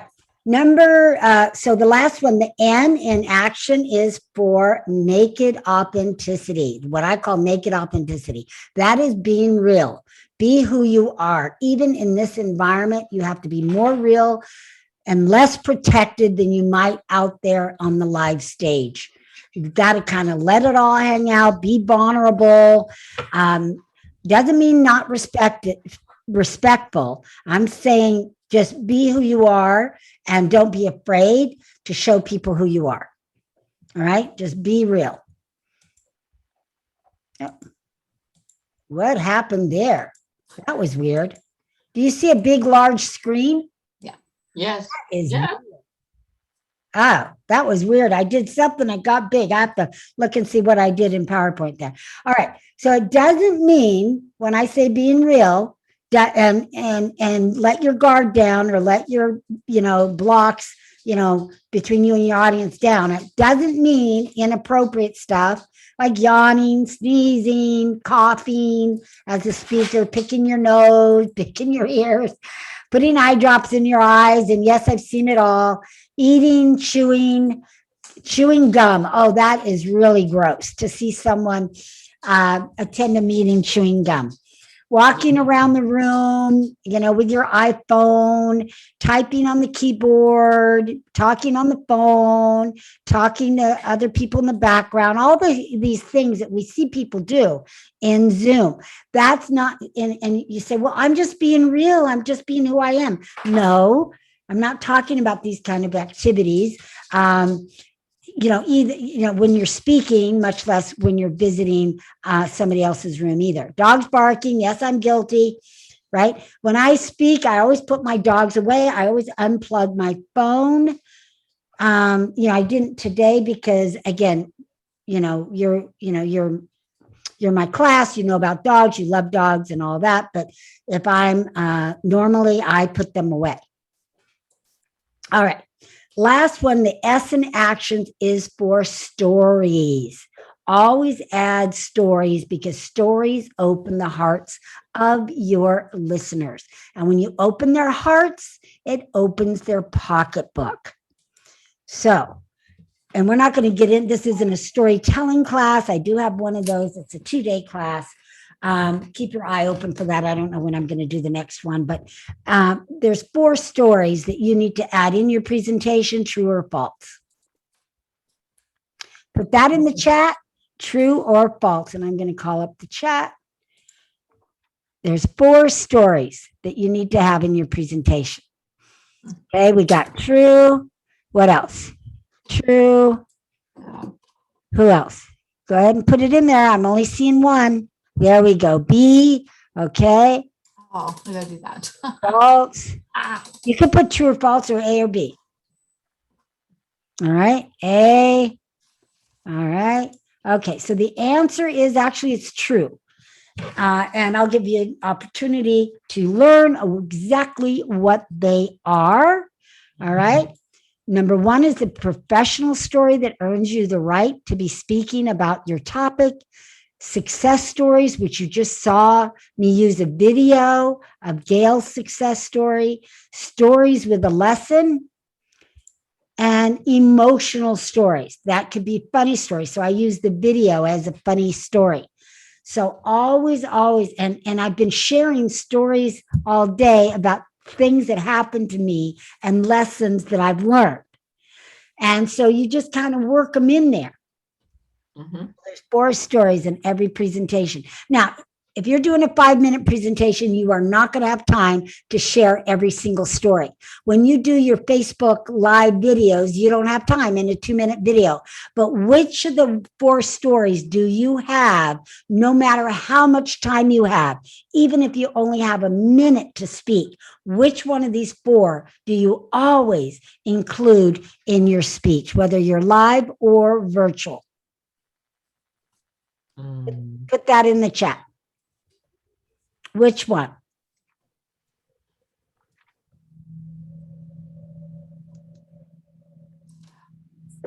Which one? They're coming in now. See, it takes a few seconds for that chat to get to anybody. So when anybody asks you to chat, you almost have to do it fast, immediately.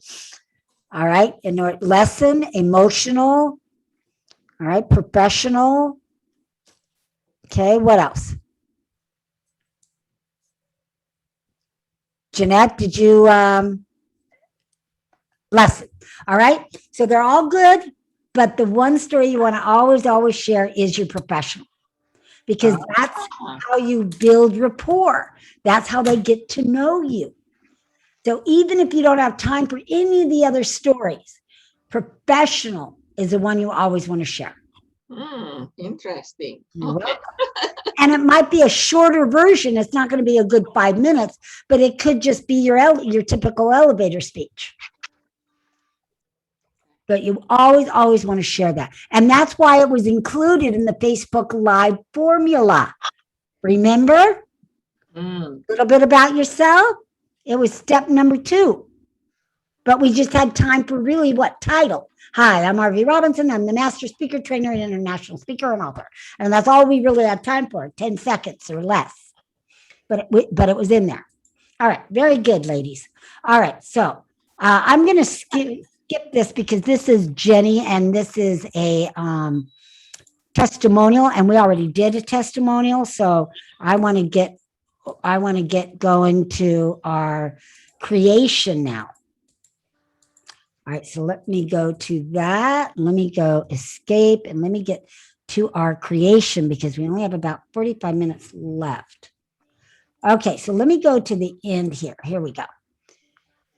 All right. Let's slide and boom and right click and screen and boom. All right. Okay, so here we are at the 7 ways to become that mind-blowing $1 million speaker. Audience participation, camera position ready, trust and rapport, invitation, overwhelming value, naked authenticity, being yourself, and of course, sell with stories. That's how you're going to move people to action and connect to your audience in the virtual world. Now, success secret formula, speaker success, knowledge and passion. Always speak about what you're knowledgeable about and passionate about. Get trained continuously. Find your platform or stage. In other words, it could be Zoom, it could be a webinar, it could be GoToMeeting, it could be StreamYard, it could be Facebook Live. There's going to be some platform that you're going to resonate with that you like better than any other platform. So I was trying to do webinars for years and GoToMeeting and GoToWebinar. I just couldn't do it. I just didn't like it. It seemed too complicated. Then in 2015, when Zoom came out, I went right to it. I loved it. So find your platform, take immediate action on speaking on this platform, on getting trained, all of that. Take immediate action. And of course, use my proven speaker system every time you speak. So in other words, when you're using your lives, you want to use that live formula that I taught you. You want to use the stuff you just learned today. You want to pay attention to this formula, and I'm going to give you one more formula that you're going to use today as well. But don't deviate from the formulas I teach because they work. If you want to make millions, use these formulas. They will work for you. They work for thousands and thousands of my students. Okay. So bonus tip, when you are the speaker or leader in a Zoom meeting, stepping on that stage in a Zoom meeting, we talked a little bit about this, but I just want to add to that. Make sure that you have a set time to enter. That's one way. Like I shared with you that some speakers 10 o'clock and then they want to come in, right? Make sure you know when you're going to speak and what time you're supposed to be there. Now, I said what? Come early, speak with the speaker, speak with the host. But I've been on other events where they said, you know, we're doing a private meeting. It's a mastermind, and we don't want you to come in until X time. And then we want you to leave at X time. I'm like, okay. So there are times you need to know exactly when you want to enter. Enter with your video off. That's another option if you're trying to be a surprise. Ask to be put in the waiting room, which we already did and demonstrated. Ask the host to mute everyone and click on speaker view or spotlight, which is the one I prefer to use. Spotlight your video. Now, the bummer with the spotlight, though, is you cannot see everybody. So if you're the kind of speaker that you want to see a gallery view, don't ask to be on spotlight. I just want you to know what all of your options are in the virtual world. But if you want to see everybody, then don't ask to be in spotlight, because if you are, you can only see a few ribbons. So again, if you want audience participation, then you probably want to stay in gallery view. All right, got it? So that's the end of that section. We're going to go into the event creation right now, but are there any other questions about anything we covered? Okay. All right, good. Let's go into the virtual event creation. And this I'm giving you is a formula. Again, this is a whole nother class to create your events. If you want to create your events and want my help, let me know. We could do another class, or we could do private coaching based around it. But I want you to know what's involved. And I do these virtual events all the time, right? I got one coming up in June, as a matter of fact. So I've been doing them for the last year, but I did them before then, right? Before it was a thing, and now it's a thing. Number one, you want to pick your ultimate topic. That's the topic right here. Earlier in the success formula, I said, pick a topic you know, pick a topic you're passionate about, but also what does the audience care about? Now, I speak on public speaking. It's what I know, it's what I love, and there's an audience for it. But I also love dogs. I love them to pieces. And there's an audience for them. But I don't know diddly squat about them, except that I love them, but I don't know their physiology, their psychology. I don't know their mechanics. I can't read their mind. I'm not an intuitive about them, right? So it wouldn't be a good topic for me to teach people. Got it? So make sure all three of these are in line when you're thinking about putting on an event, whether that event is a 1-hour webinar or a 3-day live event or a workshop like we're doing here. What do you know? What do you love? And what do you care about? I know a lot about accounting because I came out of the systems accounting world. I studied accounting as part of my degree. I know a lot about it. A lot of people need it, but I don't love it. I ain't teaching that crap, right? I'm not passionate about it. Let the other people that, the bean counters or whatever they're called nowadays, let them teach it. So they have to be in alignment. Now, here we go. So here's the formula. So you're going to, number one, you're going to select your ultimate topic. What do you know? What are you passionate about? And what do you care about? Now, most of you ladies, I know you, and you're all so brilliant that you have way too many topics, right? I know Janine is like that, right? Michelle's like that. Jeanette's like that. Angeline is like that. You're all like that. So just pick one at a time. Sometimes we've got to go to bat and see what we hit. If we hit a home run, we know, boom, all three of those things are in alignment.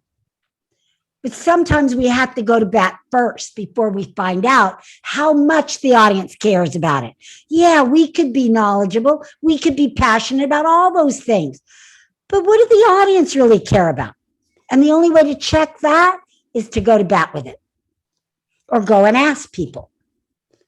See if there's a real market for it. See if people will pay for it. There might be a market, but are people willing to pay for it? There's a difference, right? Some people think they can get stuff for free on the internet, and you can.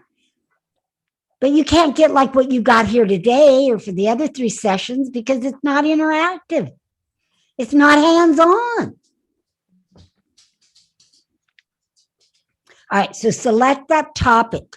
Select one of them. You're going to come out of here with an event. So we're going to do this. All right, so be thinking about that topic. Decide on the length. Is it a 1 day, a half a day? Is it a 2 day? What is it? And going in, beginning, ladies, I recommend smaller, shorter is better. Get something you can handle. Do a 2-hour workshop, right? Do a 1-hour webinar to start with if you've never done a webinar before on that topic. Do something short. Don't come out of the gate with a 3-day event. You got time to develop it. You need all that. So start with something small. And I say this even if you were doing a live event. Start with something small. A morning, 9 to noon, 20 people, something small and manageable. All right, create a compelling event name. Right, event names are really cool. They have to be benefit driven, but 3 words. It's not a question. It's not a big sentence. So like my $1 Million Speaker Summit.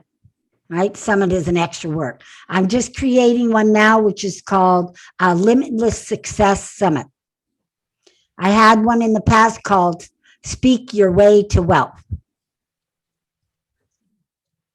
You know, it could be two. It could be Publish Now, right? It could be your title, but not with any numbers in it and not with the how-to in it. So if you have a title that you like, it could be the title of your lives, but short, take out the how-to. So like for a title for a talk, I might say how to speak up and get clients. But for my and many of you've gone there, but for my event, it's speak up, get clients. And that's my URL.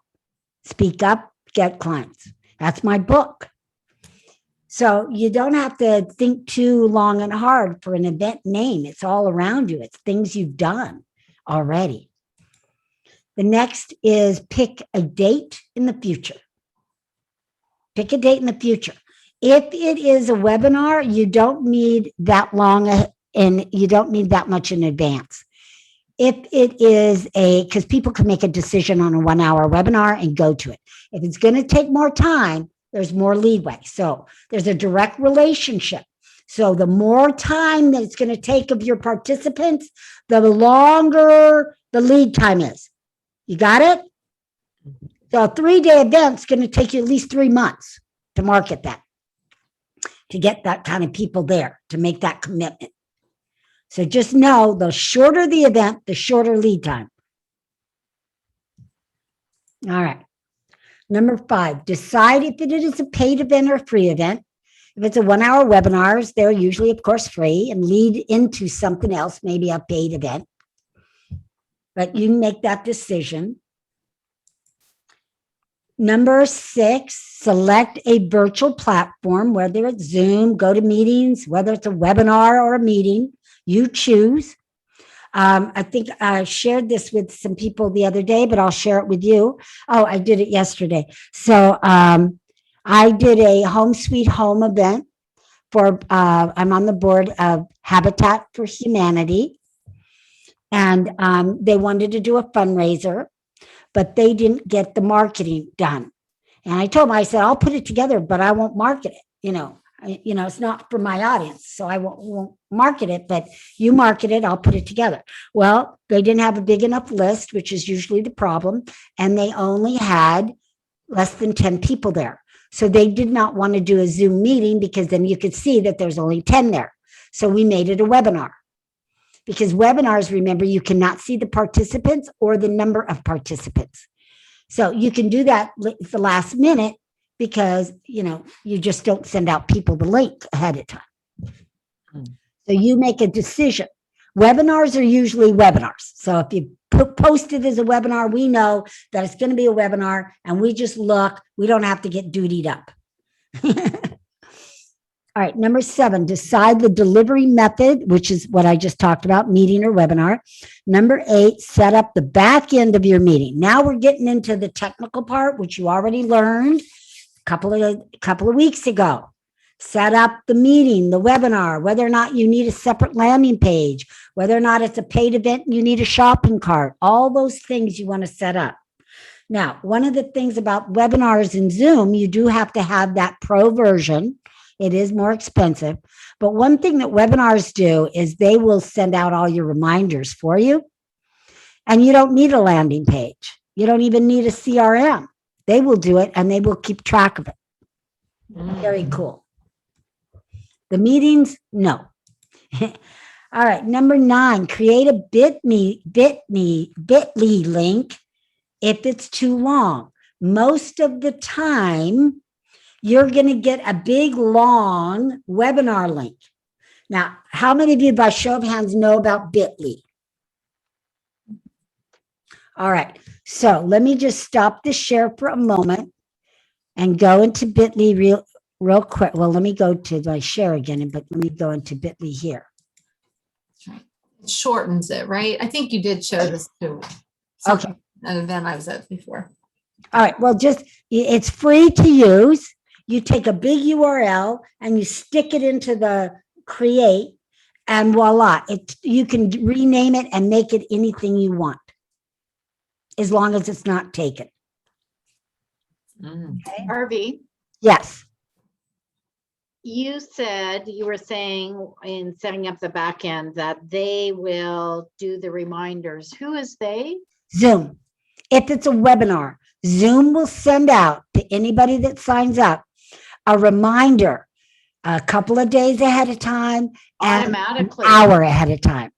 Wow. But if it's a meeting, you have to do it through your own CRM. Okay, thank you. Yeah, I love that. I'm going to be putting out a webinar for next week. Check that out and see what happens. Whether you come or not, it's going to be Wednesday at 5. Whether you can come or not, that's up to you. But it's all about course creation and how important it is for you to create a course. And this is a course, right? So we're going to go a little bit more into that. I don't give those people the formula, by the way. This is for you only. Okay. Generate your marketing, email posts, your social media posts. You can do that all after you've set that date. You have to. If you have to go get any logos or anything, if you need a logo made, you would do that also ahead of time. You could get one on Fiverr really cheap, but you don't have to. You don't have to do any of that. Okay. Market your event, broadcast, email, social media, podcast, and other virtual events. So now you're marketing it. Decide on what your invitation is. What is your call to action? And then develop your PowerPoint. This is exactly the order, step by step, that you need to do any event, whether it's a webinar, whether it's a 6-week event, whether it's a full day event. And I'm sure, Angeline, you do this. Angeline, you probably do this for your meetings, right? You probably pick the speaker. Yes, Right? yeah, I scheduled the speaker a year in You advance. schedule the speaker, Uh-huh. right? Yeah. So instead of picking the topic, you have the topic, so you could just select the speaker right there. Decide how long they're going to talk, because your meeting's already set, right? Make sure they have a compelling title of their talk, because that's what you're using to market it, and do that flyer. That will bring people in. Yeah. Right? And that is sometimes I can, because this is a lesson that to share. Sometimes the speakers, does not have, a compelling topic. And that's why, RV, your topic is kind of like people, oh, okay, I'm curious what it is. Exactly. Because I am trying to share with the speakers that, okay, can I try to be more, softer. Can you kind of like revise your topic and see more excitement or something? Because sometimes when the topic, it's like you said, it's not compelling. And I experienced this, that it makes a big difference how many people attend, right?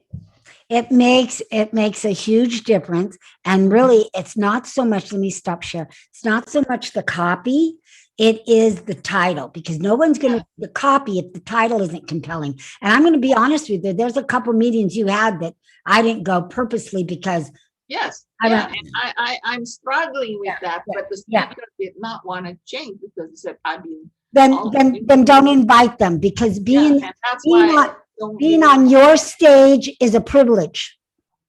Being on your stage is a privilege because you let people sell. So being on your stage is a privilege for any speaker. Yes. Right? Yeah. And any of the people here could be on your stage and probably draw in more people. Yeah, and one thing I know, like for example, in the GSFE, I told them in advance, we don't pay the speaker because we're nonprofit.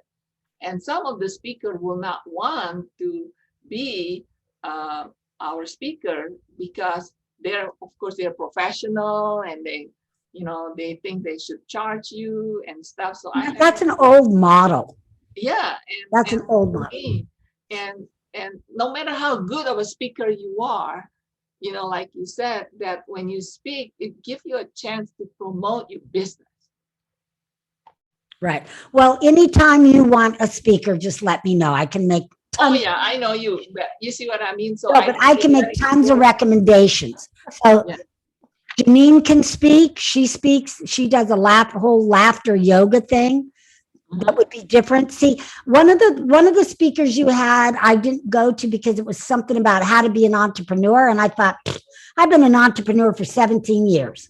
Uh-huh. Right? But if she would have said something different in the title, like how to be an entrepreneur in today's world, Mhm. I might have been compelled to go, hey, there's something new out there that I don't Yeah. know about. You know, Exactly. so what you can do too is you can like demand that make suggestions for them to change their title. And you, because it's your meeting and you're not going to get people there. You've got a lot in stake. Yes, okay. So, Okay, good advice. Yeah, because either some have to speakers don't want to change. well, then they shouldn't Yeah. be a speaker because again, your event is a privilege because you can sell there. So you can tell them, look, we don't pay our speakers, but you can sell a small item under $97 or $197. And you're going to get a lineup of speakers, good speakers, Yes. right? The other kind of speakers I'd recommend you think about is what's going on, right? Mhm. So I'm having one of the things I'm doing in my and Michelle and Jeanette are part of this, and you two can join me if you want. But in my weekly class, Passionately Speaking, I often bring my students on to speak about something different. So I'm bringing a student on to talk about TikTok because TikTok is new. But I didn't want the name TikTok. That's awful. So we named it, and I helped her with the name. TikTok, the new generation of speaking. How cool is that? Who doesn't want to listen to that? Right? Mhm. So you have to pick some people and topics that are happening today that are not COVID. I mean, we're all about COVID related topics. Oh, yes, that's one thing I experienced But that. we can still be new, like, we can still be a new spin, like, virtual speaking as a big topic I talk about now. So anyway, enough said about that. But again, Janine, Michelle, Jeanette, Jeanette and Michelle been trained by me personally. Janine's already been a speaker for years. So any one of these ladies would do a great job. And they know how to create their titles because I taught them. So do you want us to get in touch with you or will you get in touch with us? Sorry, you talking to me? Yes. Yeah. Oh, no, I would like you to give me a call because I like to have a private call and let you know like certain topics that I noticed that it's what people like RV said that I have done this for over a year and I noticed what topics like people like, what topics that people just don't show up. Good. Cool. Could you put your phone number in the chat for us, please? Sure. Thank you so And then much. what I can't I wait to do, connect. I put you in for this year, I put you in the backup because, I understand speaker has emergency, they may not show up. So then what happened when I have a backup speaker, I always prepare them. Okay, make sure you send me your bio, your short bio, one paragraph, and then make sure you have your headshot and then the topics and so then when we have an emergency that our current speaker cannot speak, I can call this backup speaker and I just go through the list and I said, can you speak? Because my speaker is ill, my speaker was in an accident, whatever it is, and this person, I can bring it in. And that's why I like to do that. a lot. Great. I Okay. look forward to connecting with you. Thank you for putting Yeah. your phone number in the chat. Okay. All right, so let's continue. Let me share the screen. Okay, so decide on or develop your PowerPoint now. If you're going to use PowerPoint, obviously, if it's a live event, you may not use PowerPoint. If it's a short event, I don't use PowerPoint. If it's a training event, I don't use PowerPoint when it's live. But when it's a full day event or a 3-day event, when it's live, I do schlep all my stuff and use PowerPoint. Again, just keeps people's attention. Prepare yourself and your environment. Again, we're talking about in the Zoom world. Make sure you've got something better than just a virtual background, because again, the virtual background, now you can't use hands. Remember, I told you about, we need to see more hands to connect with you, to have that emotional connection. So if you have virtual, your fingers are going to disappear and you're going to look weird. Your hair is going to look weird. Please do not use virtual backgrounds when you speak unless you have a green screen. Otherwise, get in a place, in an environment that you are proud of, or use signs like what Angeline's done. She's used signs. Is that a virtual screen? Or is that signs? That's the one I have now. Yeah. It is a virtual screen. It looks good. You don't disappear in it. Do you have a green screen? No, I don't have a physical. Put up your hands. That's a pretty good one. They disappear a little, but not as bad as some. Okay, that's pretty good. But the reason I do this because with my place that I live now doesn't have, I cannot have that's what I like your background, your office. That's what when we move into our new house, that's what I want to do that, because you want to show something about your office, your professional, that looks professional, because when you're a speaker, you're a professional, you want to show your professionalism, you're a speaker. And so I don't like to show, I'm sorry to say this, I don't like to show my house, and when people can walk in and stuff and they can see me. I mean, see somebody walk in and all this stuff. And I've seen that in some people that in the presentation, I can see somebody walking, because you have your kids, your husband, your whatever it is. And that's why I have the background like that, because then nobody can see it. Okay, all right. Well, we need to move on. We just have. I have to ask you a question, I think, for the benefits of all these people, that what is your thought about not charging, like, let's say you have a workshop, okay, that some kind of workshop but you don't charge. And this is what I found out, my experience, that people don't value free workshop. So what happened, they can come in, they register right away because it's free, but they don't show up. That happens. That about 50 to 60% won't show up. Yes. On a free event. Now you have to sometimes do a free event to sell an event, like a free webinar. But the actual event, I recommend at least putting a little bit of skin in the game. Yeah, just put a value. $20. Yeah. Okay. Well, just like affordable, that people cannot say, oh, it's so expensive, I can't afford it. Right. Well, just like your event is $10 or something. Yeah. Or $10 or $15. Okay. Of course, if you're really serious, you want to learn something, come on. Don't tell me you can afford $10. You can afford $15. Right. But free, I found out people don't value, they don't show up, even though they register. That's correct. Absolutely right. Okay. Okay, so let's we gotta go here. Okay, the last step here is to now deliver that great presentation. So what I want all of you to do is take out your phones and I want you to take a picture of this. Yes, you'll get it on the recording, but I want you to take a picture of this. And this is going to be your homework. You're going to create that title. You're going to decide how long it's going to be. I mean, we don't have time. I want you to really think about this. This is not something you boom, boom, boom, like this. I want you to really think about all these questions. Is it paid? How much should it be paid? How am I going to market it? Do I have a list? Is it going to be social media? Am I going to do ads? Am I going to do what? I say keep it short, small in the beginning. The smaller, the better, and more manageable, and then work your way up. So if you have a small 1-hour webinar that you do for free, then you want to think about, okay, what's my invitation going to be? It's going to sell them into a half-day workshop, or it's going to sell them into a 6-week course, or it's going to sell them into, again, something smaller, and then I'm sorry, not smaller, something bigger. And you could just keep going as far as you want to go with this. All right, so let's go to see if there's any questions on any of that.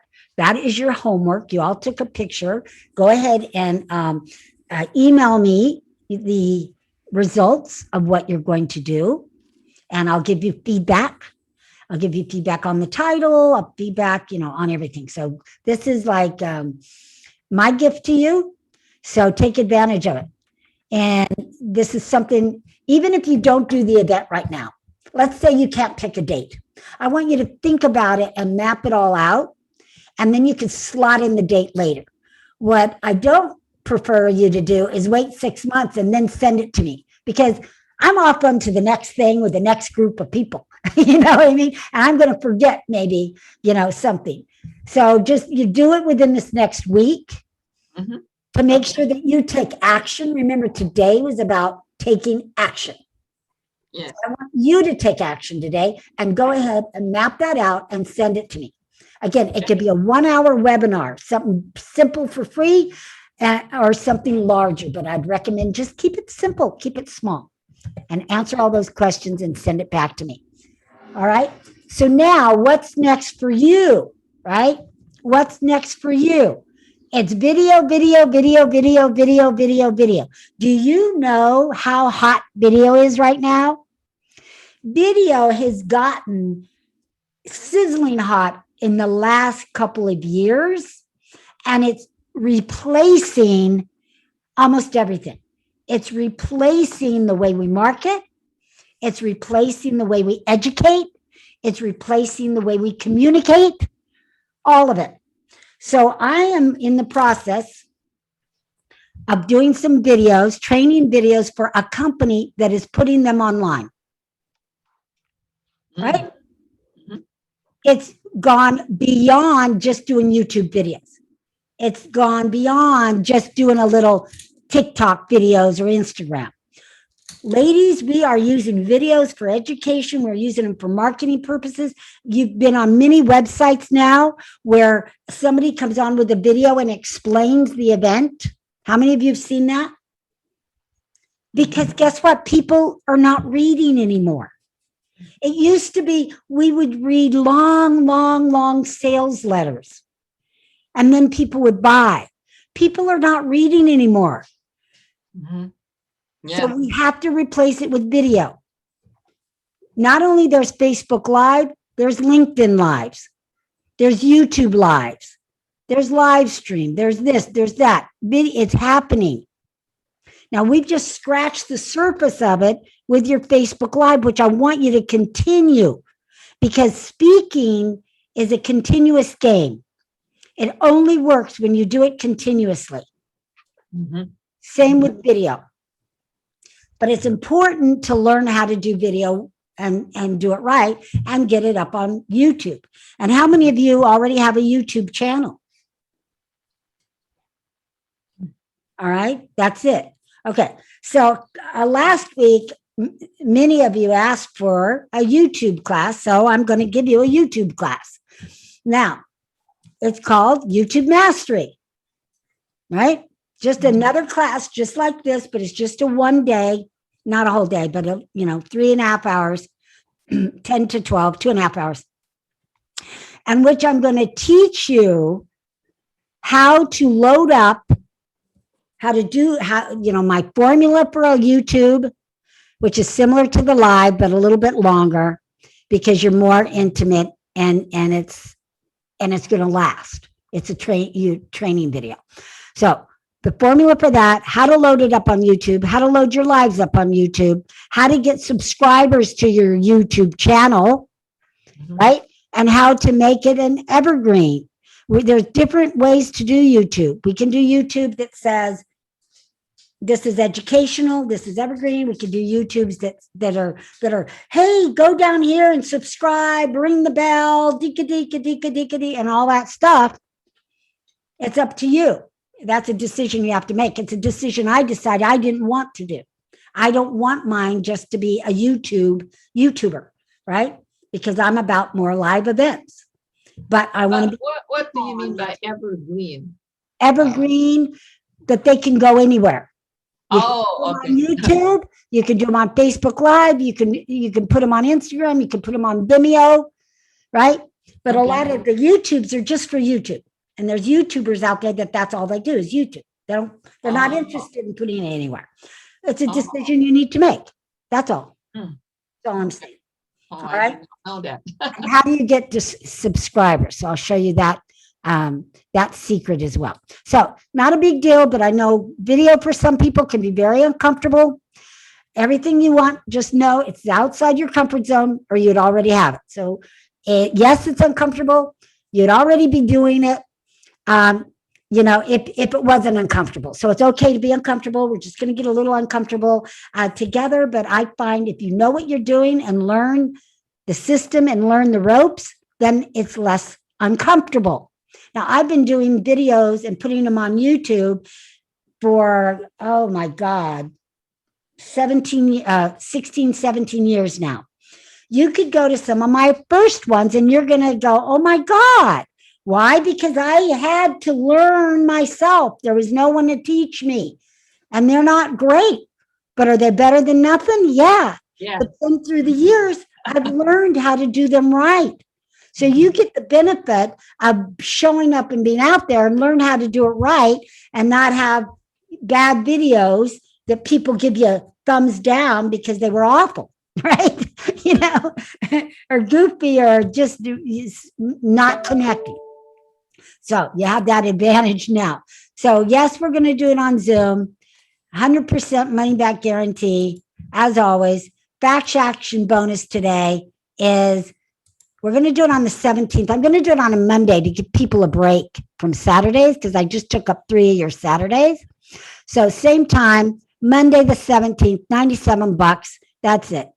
One-time opportunity, meaning this isn't a regular class of mine. This is a hands-on, developed just for you to teach you how to take the lives and put them on YouTube, how to do a video on your phone, put it on YouTube, how to speak on YouTube, and how to get followers. Those are the basic things we're going to cover and any other questions you might have.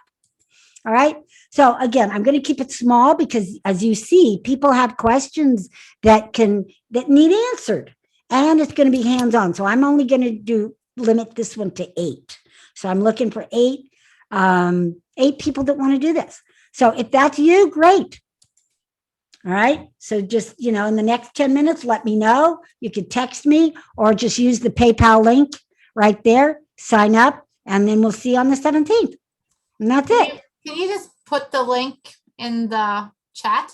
Yes, sure. Let me do that. Because you can't copy it from there. Yeah. Let me go ahead and That's true. Yeah. let me that's put why I that just in the said- chat. And here's the beauty of, okay, great. Thank you. Okay, so here's the beauty. You can put in the chat as you have your PowerPoint open. So I've got my chat open, right? And I am typing in it. Of course, I need my glasses. I need my glasses to see. So even as the speaker or presenter, you don't have to lose. If you didn't do that copy ahead of time, you can type in, just like I'm doing. I didn't realize that you could set it up in PayPal like that as well. Yeah, if you have a PayPal Me account. And that way you don't have to do invoices or you don't have to set up anything ahead of time. This you can do. I'm all for if you could do something instant, let's do it instantly.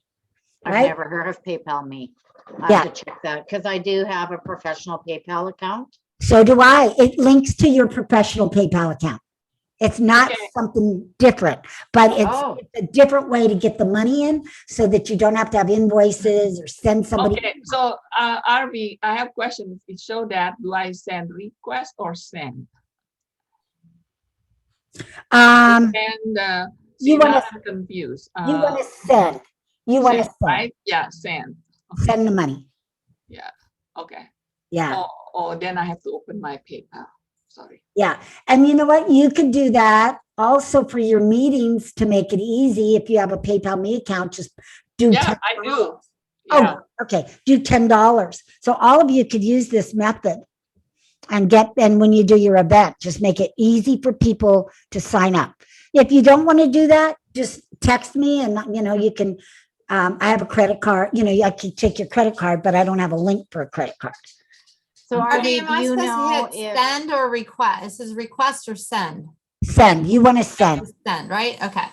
So that's what I get confused. I'm trying to think that, okay. Oh, you know what? I'm gonna call you. I'm just gonna do it with credit card because Okay, I don't really, my PayPal account is like tied to my business account and my husband, and I don't really know I don't use it. I'll just- no worries. Yeah, you want to send. I see what you're all seeing now. You want to send. And yeah, we can do that. Not a problem. It's just an easy way if it's easy for you. And remember, all these classes are tax deductible. It goes under professional development, Mhm. Yes. 100% tax deductible. Not like meals and entertainment, which are only a portion. It's 100% tax deductible. Yeah, and then my accountant told me that anything that, especially when you're in business, you can put personal development. It doesn't matter how much it costs. It is tax deductible. That's I right. was so surprised. And yeah, because if you're a professional, you need to develop yourself and continuous improvement. Continuously. Yeah, so he said that's tax deductible under personal development. Yep, professional development. Yeah, Yeah, personal or professional professional development is Yeah. what it's called. Yeah. Yeah, Very so Okay, well, good. We've got a couple minutes. Are there any questions about anything? We did a lot. We didn't even take a break, ladies. We just plowed through it. We did good. yeah, and We Oh. did good. okay, and And then that background looks really good on you. Look at you pop. Looks good. Yeah, the color. Look at you. You look gorgeous today. Well, you always do, but you just look extra gorgeous today. well, thank you. All right, ladies. Okay, so Michelle, you're going to call me, Mhm. and Jeanette and Angeline, you're signed up. yes, I'm just trying to get into my PayPal here, and I don't want to lose the link. So Okay. Well, you can always save the chat, remember, and then Janine, you're going to call Angeline for the speaking engagement, and any of the rest of you that want to reach out to her. Yeah, because I can put you, and that's one thing also I found out too, that as a speaker, when you show up in my meeting, and I know that Arby, you do that, once in a while you show up because people see you how you speak, because when you're a speaker and you never show up in a meeting, and they don't know how well you speak. So they don't think that unless you're a well-known speaker, that's different.